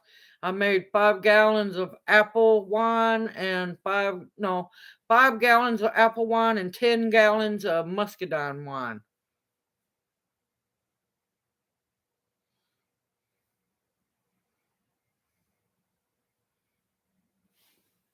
Hold on. Come here, Jana. Hold on. We got to do some rearranging here. Come here. Come on.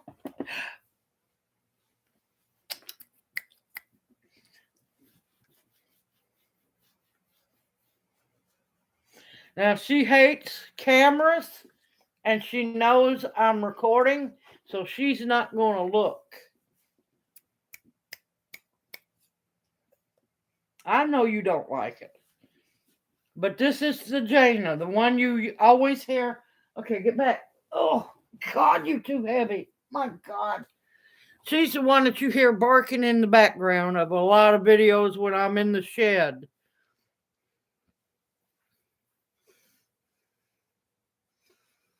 Yeah, she's a big baby, about 80 pounds, a big baby. She's the one that hates squirrels, I think, a little more than I do.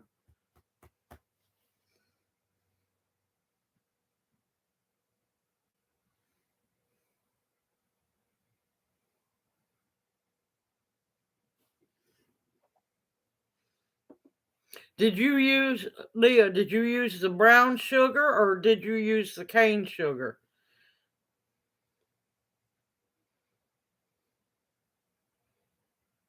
Yes, she is notorious for turning when you're trying to take pictures.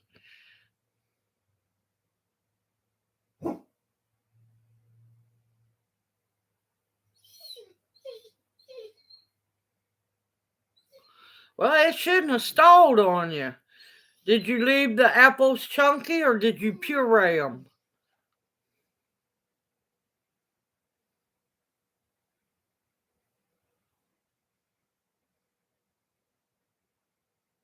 I don't know about silverberry. I've never used any silverberry before.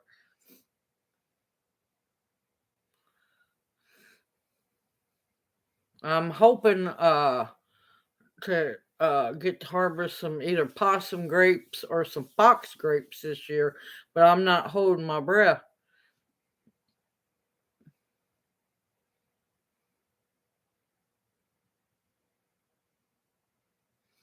But yep, she knows that her daddy was supposed to be home about an hour ago, and she will whine and cry, and you can love on her, you can do all kinds of stuff, sneak retreats, but she's still going to be upset because she's sitting over here at the window watching and waiting.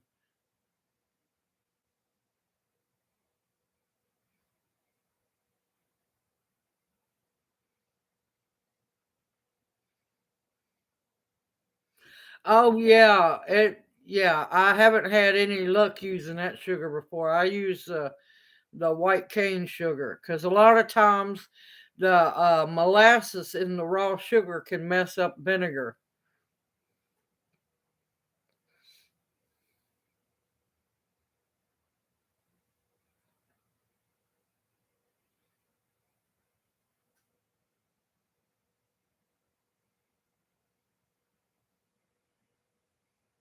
Yeah, pureeing it. That's what happened. You probably killed a bunch of the yeast that was in it. And plus a lot of, oh my gracious, I think the parents are home.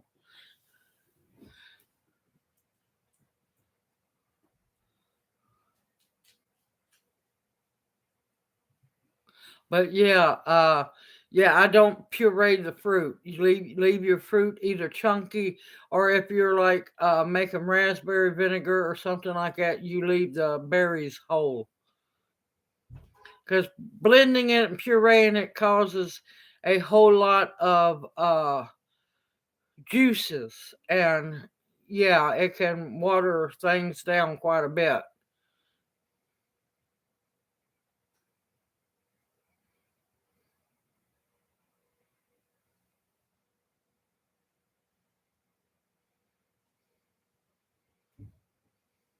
But we'll see how it turns out.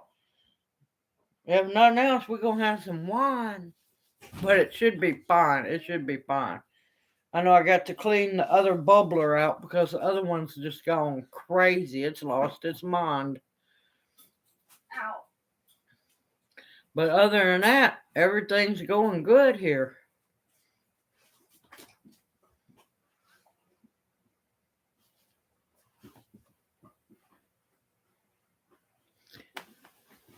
Hey, OP, how are you doing?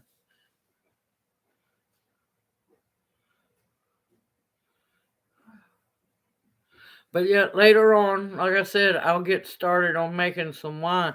Now I did end up being able to finish making the apple wine and the muscadine wine using the balloon method. But man, let me tell you, I was so mad because the blueberry wine was almost done, and I had no idea that the balloon had a little crack in it, and that's all it takes. Thank you so much. I'm glad you enjoy my channel. Thank you.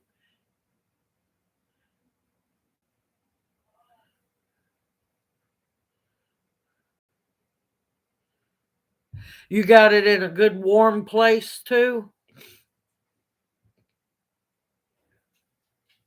And when making vinegar, it needs to be in a warm place.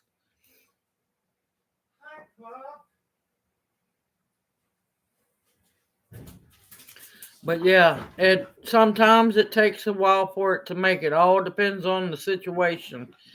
But when you're first starting it, getting the mother and everything to for the fermenting, first fermenting to go, you need it warm. Hi, Teresa. Hello, Craig. What? Hi, people. Yes, that's what happens when family comes home, folks.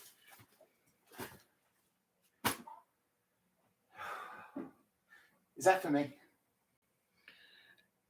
Hold on a minute, everybody. I'm trying to do a chat. Looks like a lot for me then. It's for you and Krista to eat, yes. Nice. This is what I have to deal with, Australians.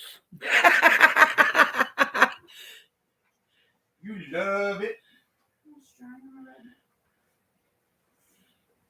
And yes, if you have, now you cannot use kombucha, mother, or Scooby cannot be used to make vinegar with. Two totally different things. But if you have some a mother from another batch of apple cider vinegar, you can add that into to kickstart the apple cider vinegar up.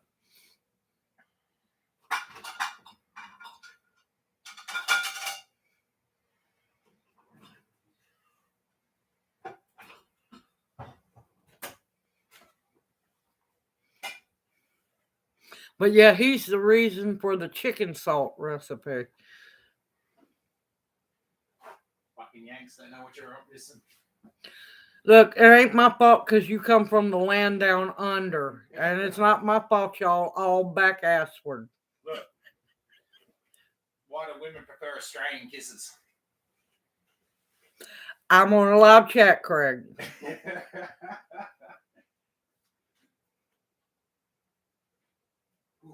Yeah, a batch from another mother. Yep.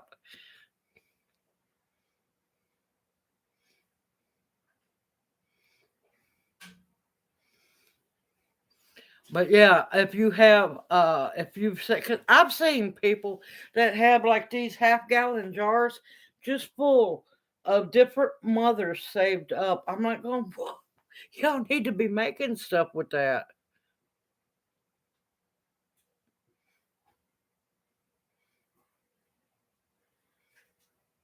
Good night, Sue Richie. I'm so glad you got to come to chat and hope you enjoyed yourself.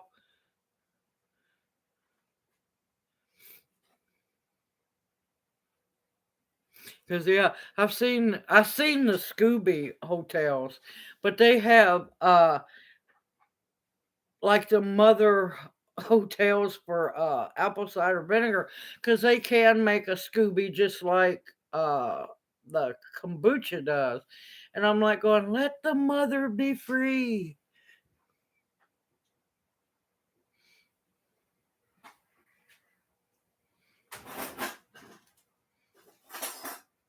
But yeah, next time you make it, don't blend it up. See how well it works if you don't blend it. So good. Now see, if you would have waited, did you leave any for us? What? That's like 3 scoops. Mm-hmm. There's over half a baked pan there still. Mm-hmm.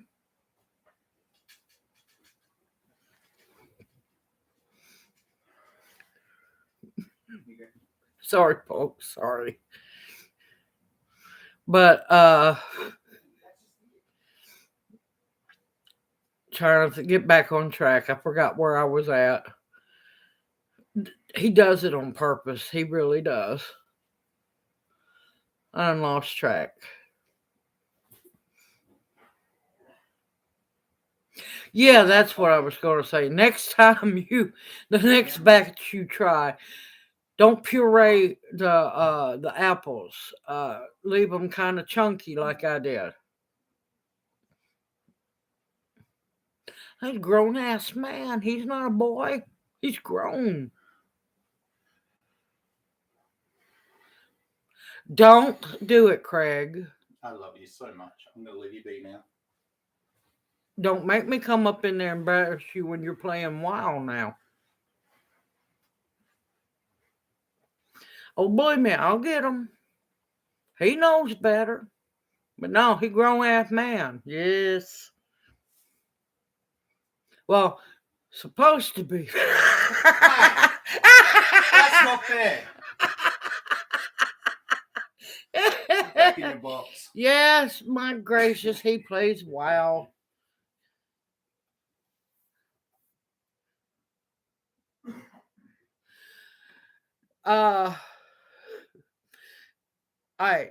All my family, we've adopted one another because it's better to have family that way because a lot of times blood is worse than anything. And she calls me aunt. He calls me his American mama. She married him and he come up from Australia.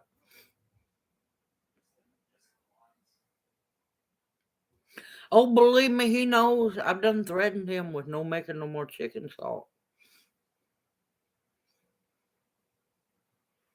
Yeah, all my family's adopted, and that's why I call y'all my family too, because all of you'uns are been adopted. I mean, government's out of it, but we're all family because that's the way I see it. I like to pick who my family is. Oh God, no, they're a headache. It's not worth it. It really ain't.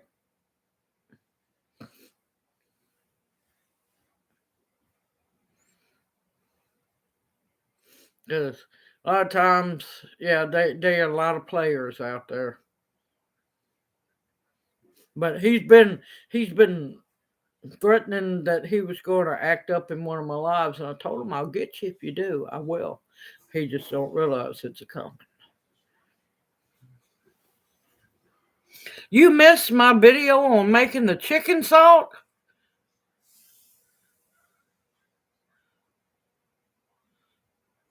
Yes, it's an Australian recipe, and let me tell you, that stuff's addictive.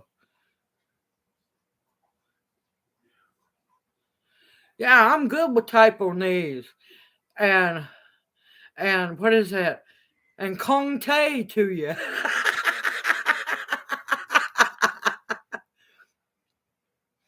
Let me tell you now, if depending on if you like the flavor of celery. If you don't like the flavor of celery, use a teaspoon of celery seed. But if you love the flavor of celery like I do, I use the tablespoon of it. Oh no, honey, I posted chicken salt last week. In fact, I think it was Monday. Yeah, last Monday.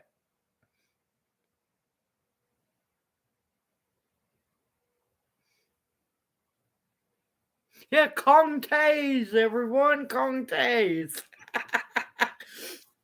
Oh, it's an inside joke from the crazy live streams 1 year anniversary, and she was trying to tell me congrats. Well, it's spelled out Contes. And she ran with it from then on. Oh, let me tell you, it is so good. And it's good on French fries. It really is good on French fries. I seasoned chicken with it and baked it in the oven and then added barbecue sauce to it. Oh my God, that was good. I have used it on pork loin. I have sprinkled it in salad on lightly on salad. Now, I will say it's supposed to be used like a seasoned salt. Do not lessen the amount of salt in it because it will completely change the recipe.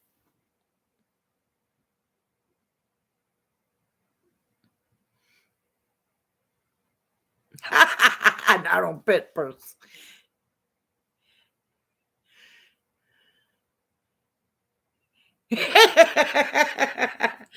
But yeah, vegetables, anything. I'm telling you, this stuff's addictive.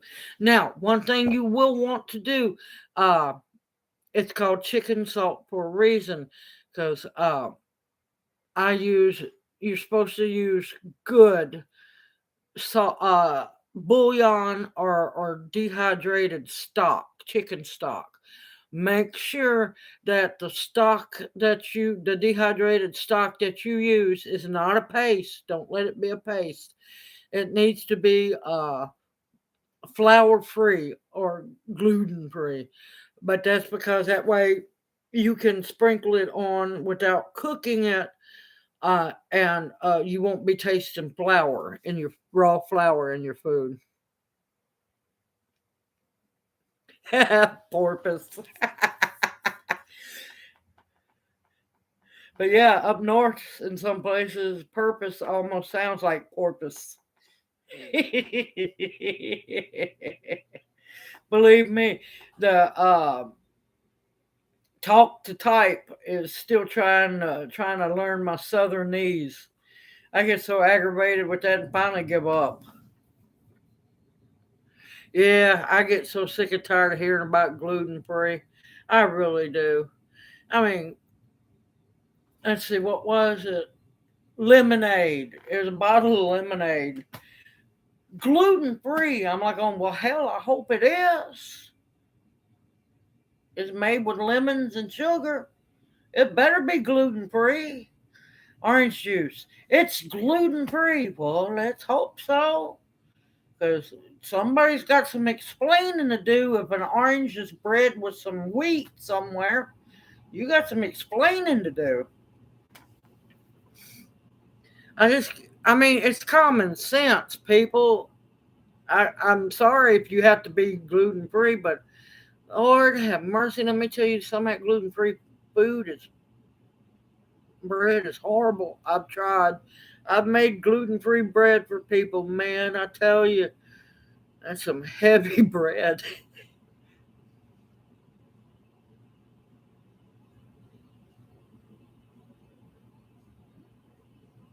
Oh my God, Belly Acres, you're so bad. Yeah, I know it. They do it as a sales pitch because, people are just crazed. Oh, I can't have this. People, it tells you, if you pay attention, it shows you that food anymore is not what it's supposed to be. Think about it. Why all of a sudden, well, last 10, 15 years, we have seen a massive rise in people who actually have gluten intolerances, actual real gluten allergies. Think about it, people. Back in the day, what did our ancestors survived off of? There wasn't no gluten issues back then. Because if you had it, you was fixing to starve to death. Because a lot of people only had uh, mush, uh, broth, and bread to eat.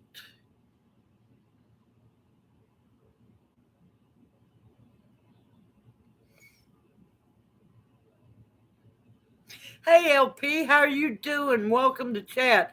That's perfectly fine. That's perfectly fine.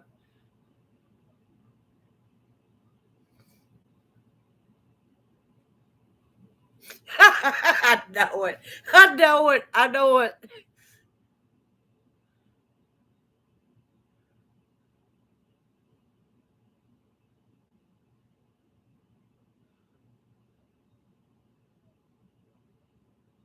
No, what it really is, and I've done the research on it and watched quite a few really good documentaries. They have genetically changed the wheat so much because it's got to go faster, faster, faster, grow faster, harvest faster, blah blah blah. They have changed it so much in labs where it's nothing like the wheat used to be.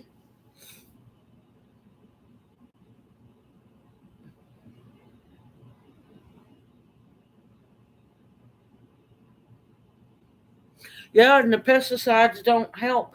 But if we could keep our food out of these laboratories and they'd quit creating all this Frankenstein food, you'd see a lot of allergies go by the wayside.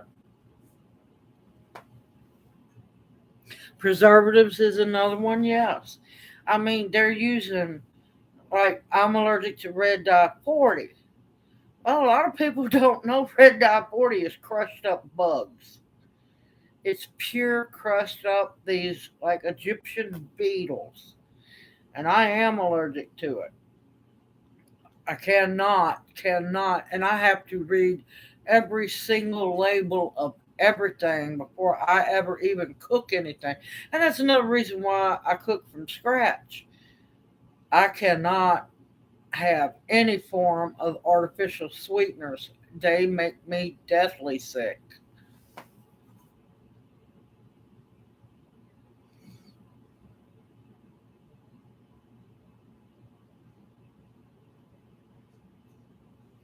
Yeah, well, think about this now. A lot of people don't know, these are organic seeds that are GMO free. Not necessarily. Wind pollination, insect, bug pollination, and a lot of these Monsanto fields where they're doing all the testing, they're not trying to keep it from cross pollinating with anything. They're not really trying. Because if they were trying, they'd have a dome over it. One of those like kind of like a fabric dome. They'd be trying to make sure. No, I mean they come out and actually let this stuff hit market. People, it's a corn. And it's supposed to be safe for us to eat. It's a sweet corn. That's why I don't do a lot of hybrid sweet corns at all. I go back to the heirloom corn before they started all this Frankenstein crap. All right, now get this. This corn, they said, was safe for people to eat. FDA got a little money shoved under the table, and it's been in the market for a long time. Now, just think about this: a bug chews on it, the bug just croaks and dies. Now, if the bug croaks and dies, but it's safe for us to eat, you going to believe that one? Sorry, I'm trying to catch up on chat.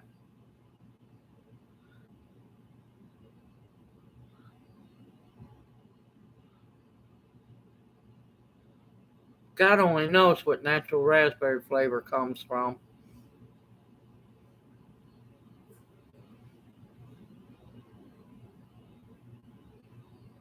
Yeah, because all those preservatives and everything's not in it.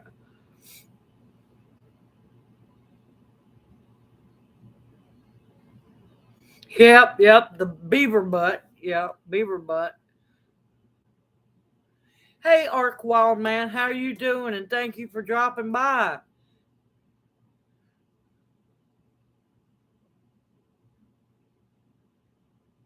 It was called Real Food. Because I'm telling you, nothing, nothing tastes the same unless it's stuff I grow that's actually old heirlooms like I raise. The food you buy in the stores and stuff does not taste like it used to. The tomatoes don't taste near as good because everybody wants these ungodly, horrible sweet tomatoes. I hate sweet tomatoes. I want to, if I eat a tomato, I want to taste the acid in it like tomatoes are supposed to be.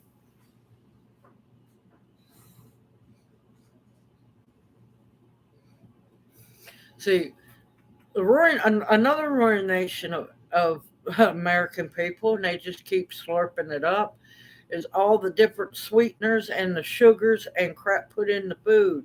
No, all that wasn't in. If you wanted something sweet when I was a kid, you had to add sugar to it. It didn't, not unless it was a dessert or something like that. Hell, back when I was a kid, Kool Aid wasn't even pre sweetened.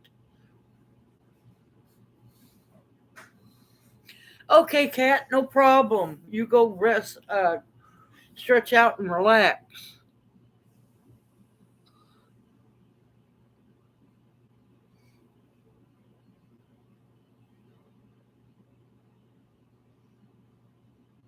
No problem, Billy Acres. I understand. No problem.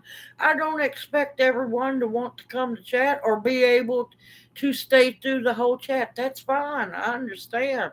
And I know people can't make it because of work or they're busy or their poor, tired butt needs some rest. Good night, Cat. Good night, Billy Acres. I understand.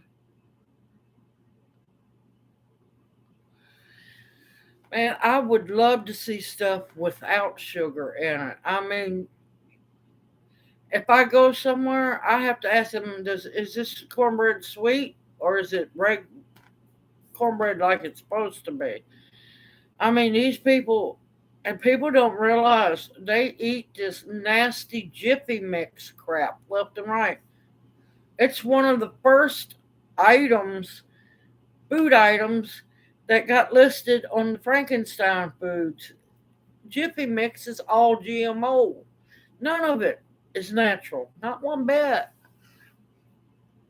And I absolutely hate Jiffy Mix with a purple passion. That's not cornbread, that's corn cake. It's a northern thing, it is. But me, now, there's certain things that are supposed to be kind of sweet. Sweet and sour chicken. I understand that. I understand desserts are supposed to be sweet. I like my sweet tea. I like my coffee sweet. But I don't want nothing else. I don't want no sugar in my greens. I don't want no sugar in my spaghetti sauce. Yuck. But if that's for you, that's you. That's fine.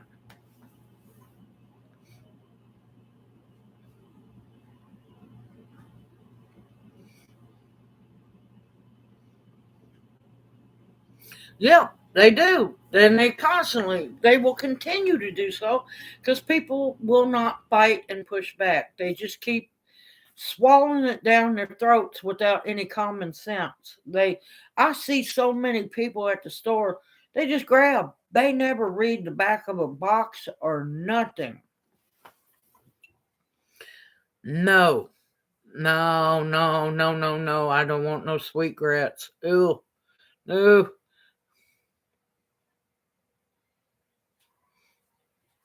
There you go. It's good for you. See, I can't do keto because I don't have a gallbladder. Way too much fat content for me. I can't do the sweet in my greens because if I taste it, it's over. I can't do it. Now, out of respect, I'll eat it if I'm at somebody's house, but uh.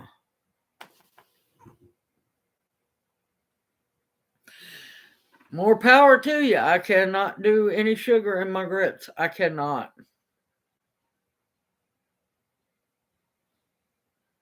Yeah, you got excited. You got excited about your sweet grits. Take you, Audrey. You know how I really love to eat my grits? And I don't get to eat it very often, but I do. Now, my God, they go crazy if I make cheesy grits, Lord Almighty. Cheesy grits. You hear what I'm saying? What was that? Cheesy grits. Cheesy grits. But yes, yes, it makes a difference. Now, I lost my gallbladder not because of food, but stress. I will tell anybody cut that stress out in a heartbeat because I blew my gallbladder out from stress. I really did. But the way I really love to eat my grits, and it's not for everybody, I understand that, is I'll take a good bowl of fresh cooked grits. I like to slow cook my grits. I'm not big on that instant unless I'm doing survival food. But cook you a good pot of grits with water and salt. Don't put no milk in there. Ugh. But butter, cheese, and then I'll do one or two eggs over easy or usually over medium. Chop that in there and some salsa. Let me tell you, and gotta have some hot sauce now. Gotta have some hot sauce, but that tastes amazing.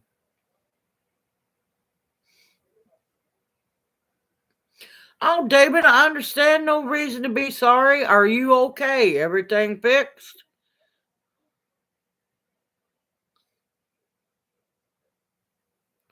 Yeah, David. All right.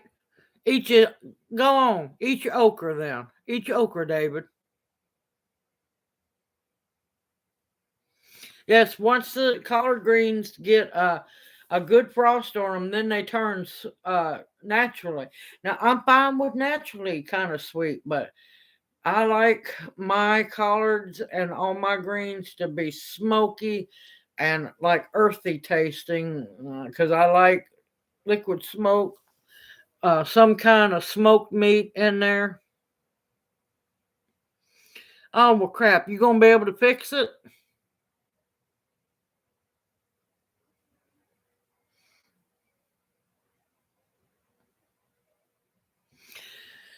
Yeah. Don't be fussing at me about not eating no sweet grits when you won't eat no okra, knowing that regular okra is not slimy.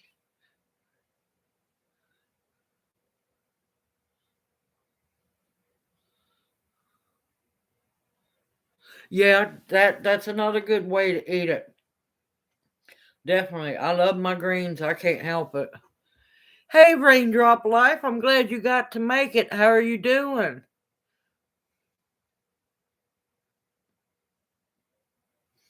What, Robin? You've never had grits? That needs to be remedied.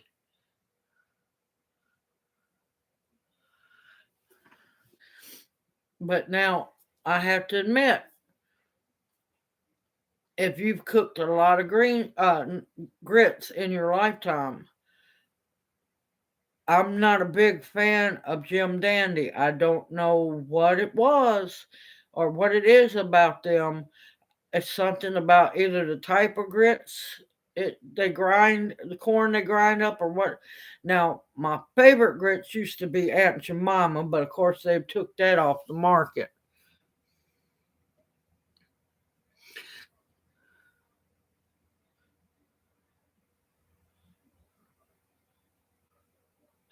David, we will pray for you.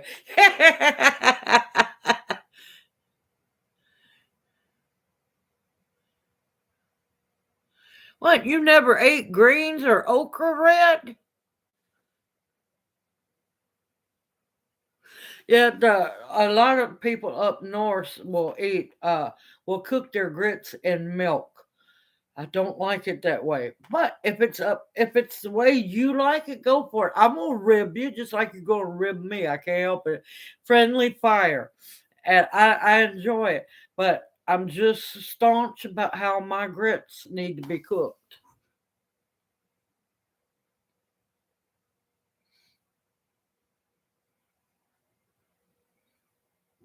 Oh honey, all over the place eat grits. Did you get to see their website on what they offer each day for food? I'm telling you, that place is a gem. Yeah, you probably can do that.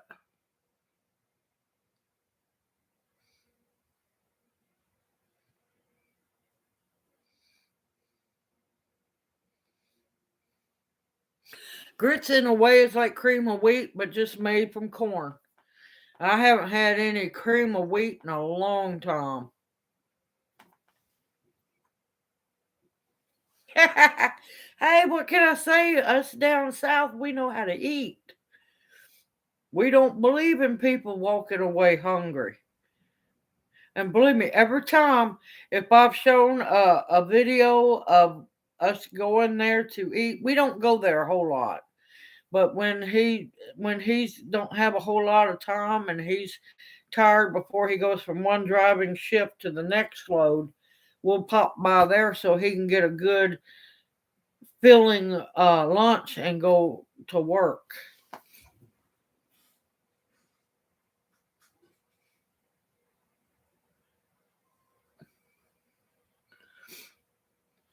But well, some corn is just ground just for grits too. It's not always the leftovers. It's also there's a lot. If you look at that seed site that I told everybody about, so true, so true seeds. There's old heirloom corn that's grown specifically for grit grinding. There's some that's grown for hominy and then grit grinding. There people are don't know exactly what the ancestors used to grow.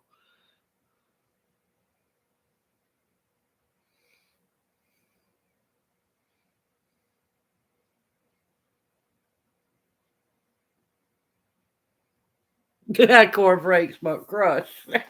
Actually, no, because cornflakes are sweetened. A lot of people don't realize cornflakes have sweetener in them. Yeah, I want to get a grain grinder too. Yes, I definitely want one that way I can grind my own flour and stuff.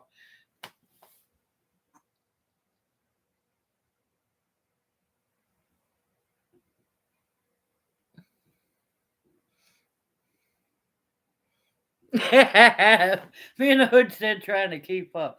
But yeah, grits are and it's just like a lot of people are like, oh, I hate hominy, I hate hominy. Well, not all hominy is lye soaked.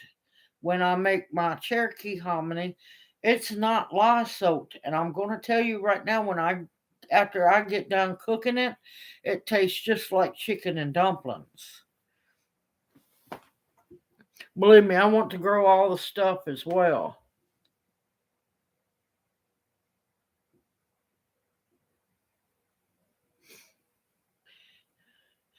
I was wondering if somebody was going to chime in that's had my hominy. But no, I love making hominy, and mine's not lye soaked, so it's not. Now, I will admit I do like the lye soaked hominy as well, but it's not near as good as when you cook fresh, um, just dried, untreated hominy corn.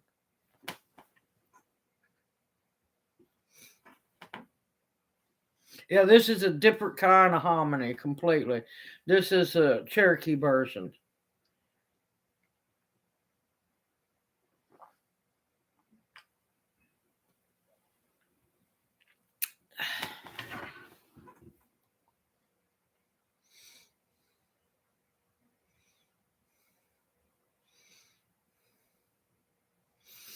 Lye soaked as in the canned hominy. Your canned hominy is lye soaked. And I bet you, David, if you had a bowl of my hominy, I cannot tell you how many people I've converted from being hominy haters after eating my hominy. I had one person who just told me, I hate hominy. I'll never try it. I'll never eat it again. I said, just here. Here's a little bit. Just try it. 4 big ass bowls later, he absolutely loves it. And like I said, it all depends on who cooks it.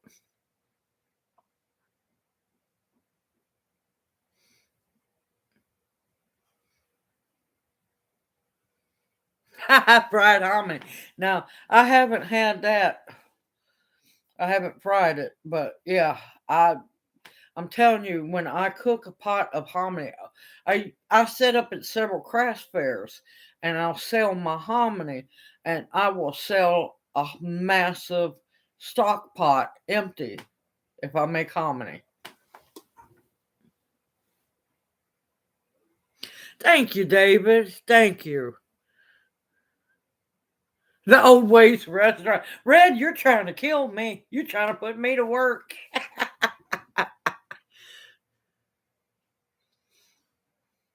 But yeah, the way I cook the hominy is completely different from Pizzoli and everything. That sounds good. That really sounds good.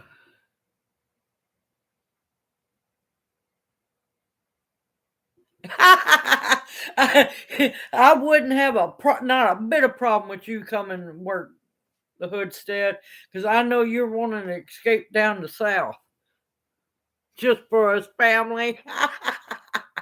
Well, maybe as I get bigger and somehow end up getting rich and I can buy a big enough farm, maybe we could have a yearly, let's call it family reunion. And, y'all come down, we'll do workshops, I'll do cooking and stuff like that. It'd be great.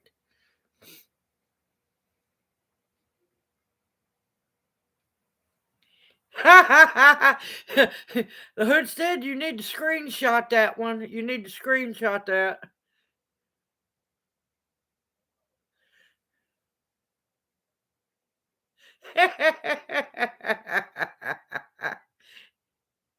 Yep, a family gathering is what I'd rather call it. And that way, we can all workshops, different things, hands on, like doing the garden. I'm not putting y'all to work, but you know what I mean. Show you hands on, go out into the woods, go harvesting. Yes, we sure did. Audrey, did you screenshot? Did somebody screenshot that? Because I don't know how to screenshot on there.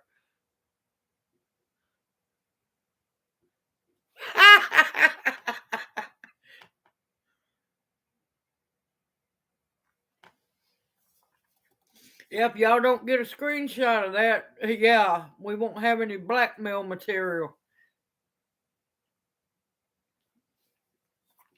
Oh, I didn't get to tell y'all. If you're where they sell community coffee, oh, let me tell you, the Mardi Gras King Cake coffee. Oh my gracious, that's what's in here. It is good. will work for food. Believe me. Now, here's another thing that aggravates me about down here in the South. I like to help people. I really do. I love to help people. And it's become so bad. The people down here has come so bad. We have, believe it or not, professional panhandlers.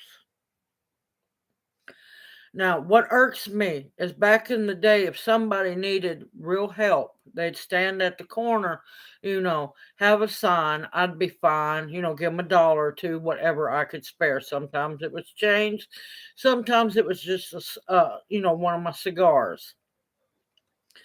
But now, you don't know who truly needs help anymore standing on the corners. Now, the sad part about it, a lot of the people that are homeless here, they have to pay.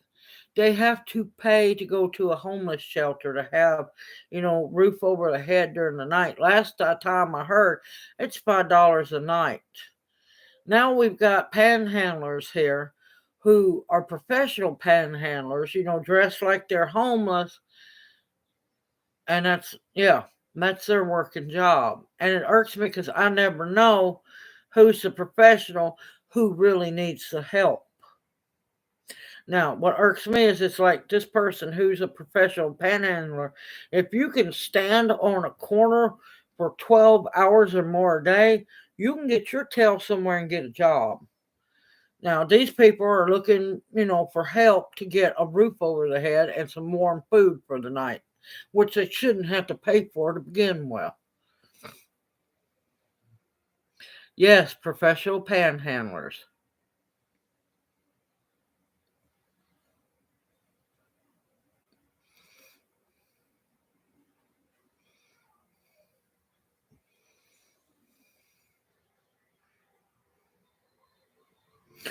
Ain't that the truth about the nicer car? And I've even seen them. It's sad. They tag out and take shifts. One goes and sits in the real nice car for 5 hours. Lets the other one make money, and then they tag out, and then the other one. I've even seen them get in fist fights over a corner. Needless to say, nobody got no change that day.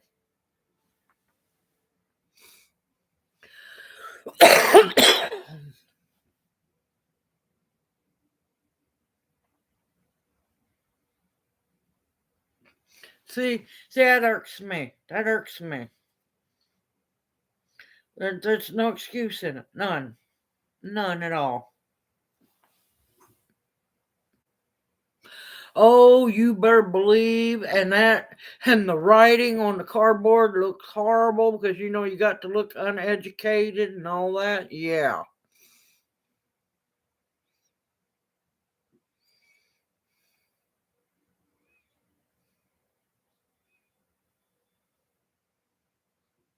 Oh yeah, they will. They will scam in a heartbeat. They will. They'll scam in a heartbeat, and it's sad. That's just like when Katrina happened. I was so mad about all these people down there. Now I can understand going into the flooded stores to get baby food and stuff like that, but you should have done left town. There was too many chances to leave town. But I understand not everybody could make it out. I can understand breaking into the grocery stores to get baby food, formula, stuff like that. I can understand that. But when you're walking and over waist high water carrying a big screen TV, dude, when you going to plug that in? Let me know. Let me know how that goes for you. Because everything's flooded out. Good luck plugging that into a plug when the power comes on. It might be a little shocking.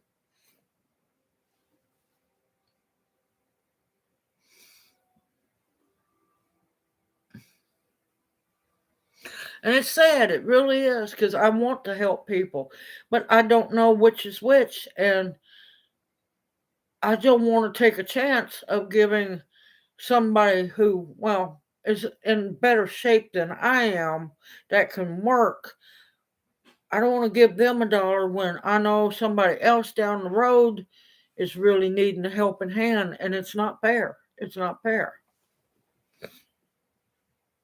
Good night, Mary Woods. I'm glad you got to come and enjoy the chat.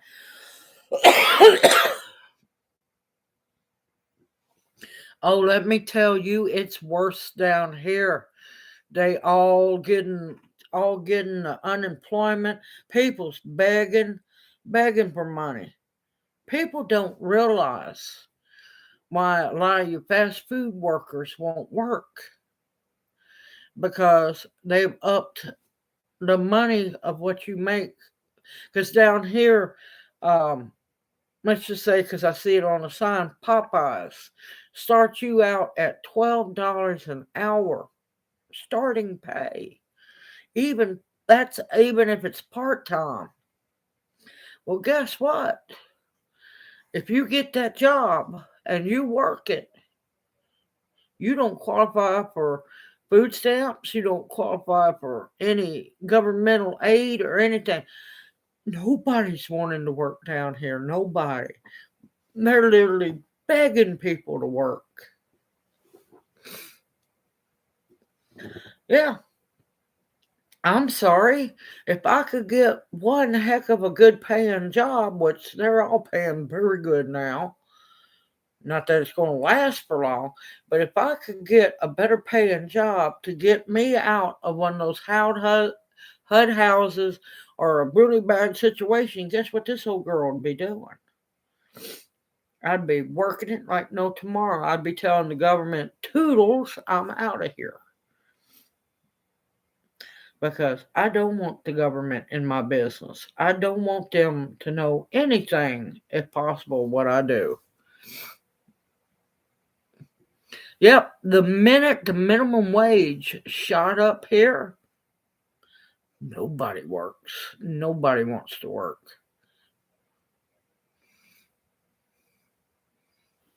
But yeah, you would think people would be wanting to get out of really bad situations, get a damn good job, and pick themselves up and make something of themselves. Nope.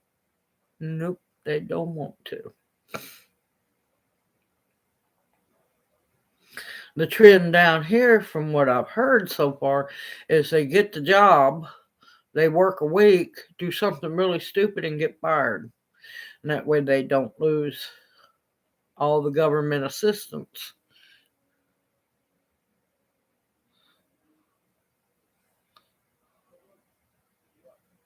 Yeah, it all went up. It all went up.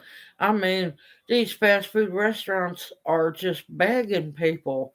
I mean, starting them out anywhere from $12 to $15 an hour. Ain't nobody flipping no burgers down here rarely. Uh Last time I did go to Popeyes, it was pitiful. There was two people working that whole restaurant, and they're apologizing to everybody in the line about having to wait. I'm not going, I'm perfectly fine. My life is not, it's not a life or death situation when I get the food. I understand. Just do what you can.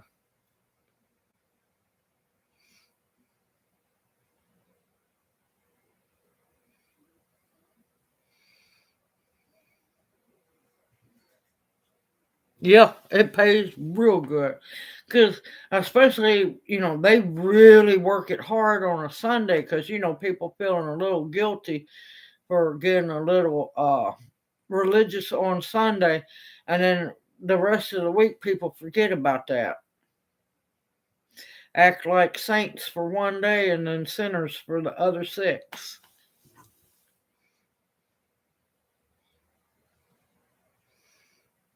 See, right now I don't have to work because my other half has a poor guy is driving himself to death, but he loves to drive. That is what he loves to do. So, I get to do what I can, and we just, we're careful about what we spend and stuff.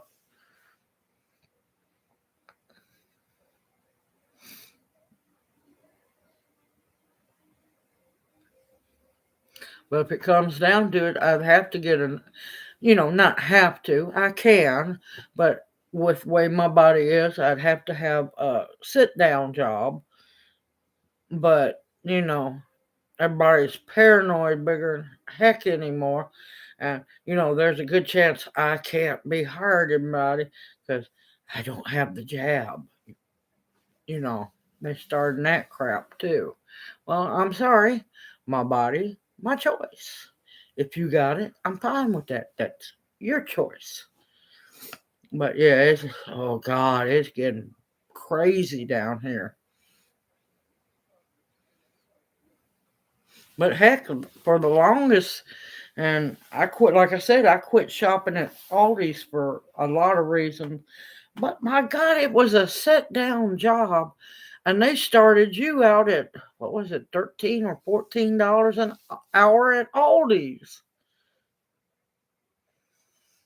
I mean, if you shop at Aldi's, you've seen the women sitting or guys sitting in the little bar stool. And it's just like, ring up, beep, right into the basket. Beep, right in the basket. You really didn't have to do much of anything.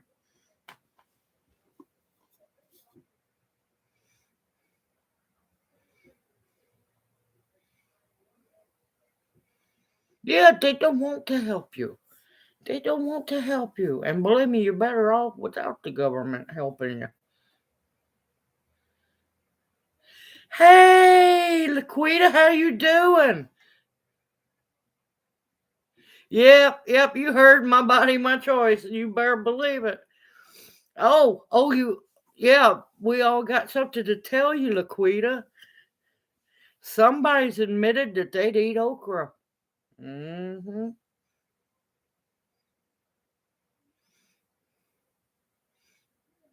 There's witnesses. Yeah, beat all of y'all to it. Y'all need to step up. Let her know.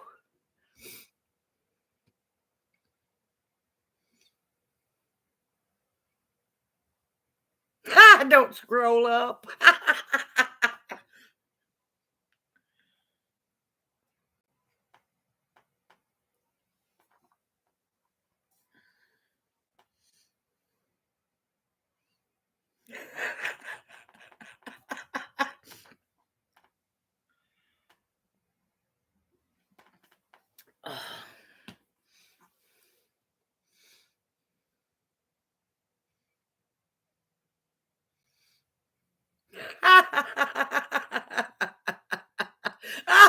No, you're not, David. You gotta stay.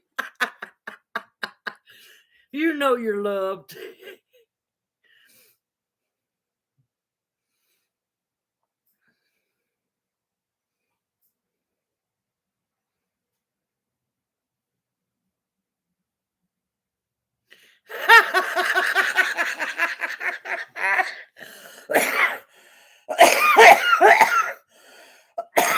Oh, that was good. Who said? Oh my God, that was good.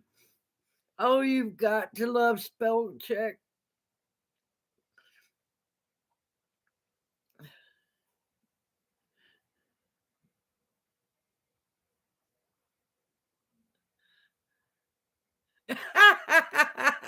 I think somebody might have took a screenshot of it. Come on to you, David Hunt.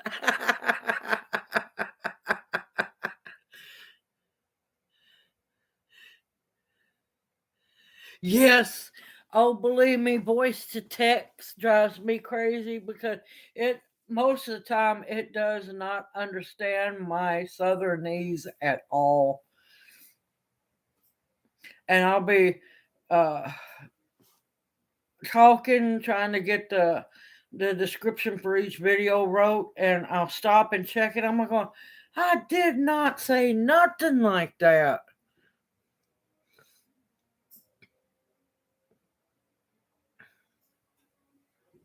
And I felt old today. When I was standing in the checkout line. I looked over at one of the magazines, and I'm like going, Are you kidding me? It's been 20 years? I'm not going, you've got to be kidding me. Apparently, yes, I love my Lord of the Rings, but I didn't know it came out 20 years ago. I'm like going, my gracious, time has flew. It does not feel like it's been 20 years.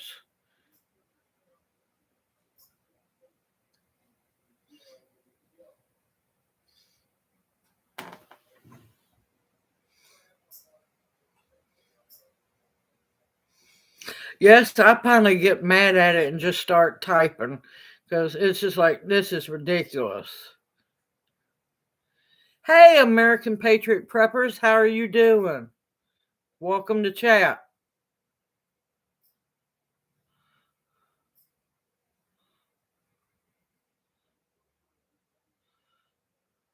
I don't worry. They can make fun of me all they want to. I love my Southernese.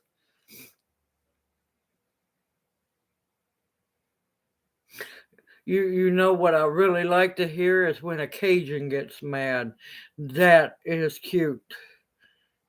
'Cause you never know what on earth is going to be said.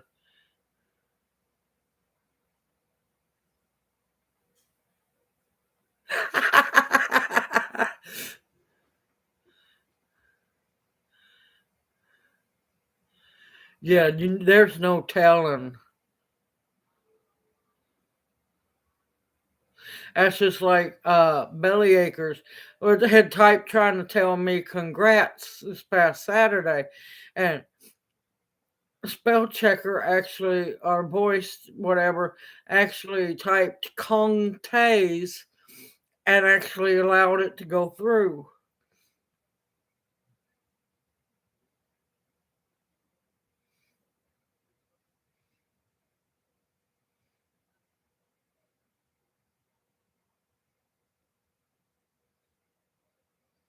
David, did you go back and did you delete it?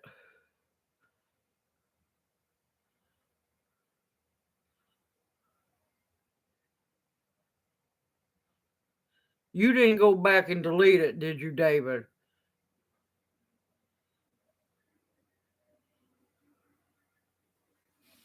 Okay. All right. Well, then I'm proud of you, David. Because, yeah, we, there was a bunch of eyewitnesses to you admitting that.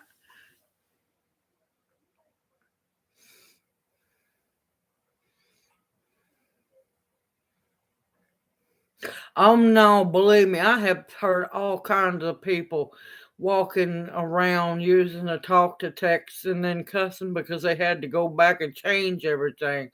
I heard one young guy scream, "That is absolutely not what I said." And then he goes, "I didn't say to type that either." And I'm like going, "Oh, this is great."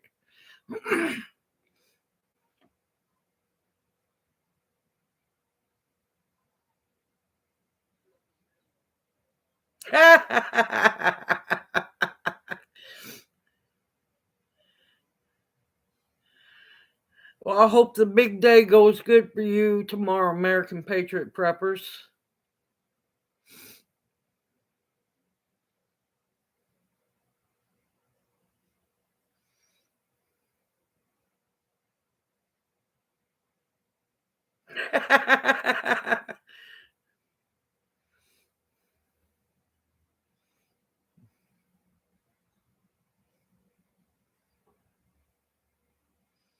Yeah, I avoid Siri and Alexa and all that stuff. I don't want none of that around me.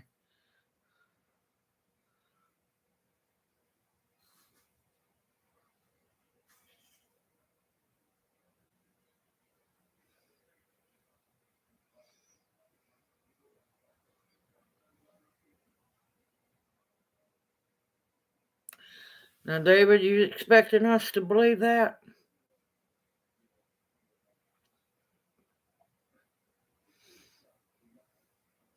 One minute you said you'd eat the okra that I cooked, and now all of a sudden you're allergic to it. You sure about that, David?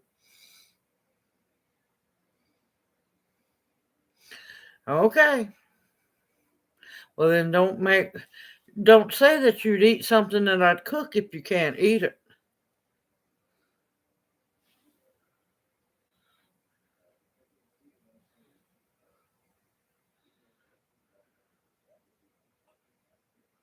No okra injection.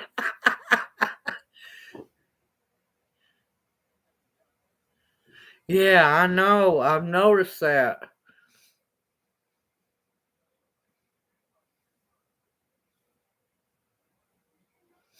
Oh, tell me about it. It's creepy as can be. I keep my what is that crap called where they can follow you? Um I keep that off, and I can have a oh, what the hell is that? That's going to drive me crazy. Where they can keep up where you go back and forth. Uh Now look at him. He's changed it again. What are we gonna do with you, David? But yeah, I won't even have, the phone turned on or nothing, and me and my other half will have a conversation. And then next thing I know, when I go to get back online, here's all these ads for the exact thing. I'm like going, you can stop this crap right now. I've had enough.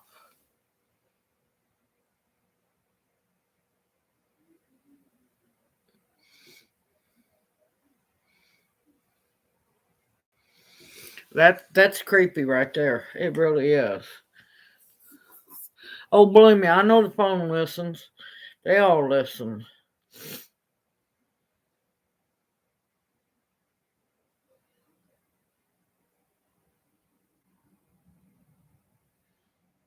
Yeah.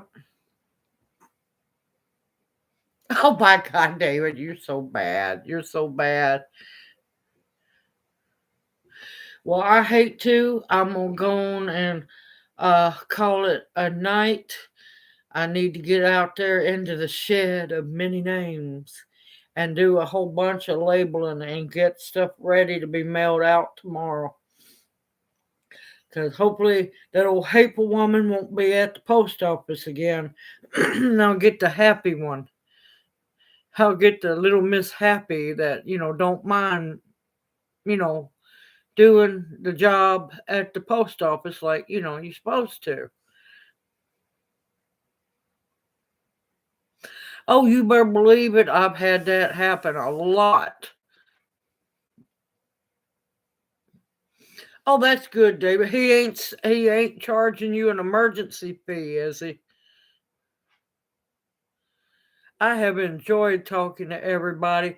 And like I said, I'll figure out something for next week's chat. I've got to see who all's doing what and what time, and we'll have a chat.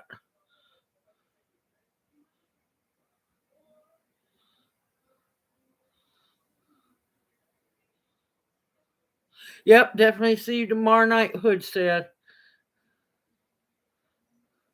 Good night, everyone, and thank y'all so much for being a wonderful part of my life. I am truly blessed for each of y'all, and yes, you are family, and I thank you for all that you do.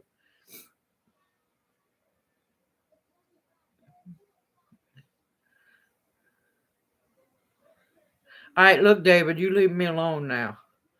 That was my first live I ever done where I had pressed the buttons. It's not my fault it didn't want to end.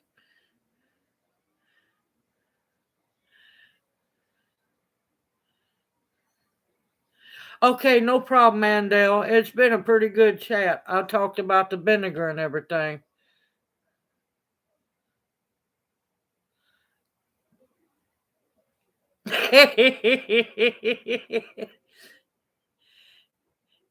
All right, love y'all. I'll see you tomorrow night, Andel and Leah. We got to get that sauce going. All right, y'all take care and y'all have a blessed evening. Thank you for making my night once again.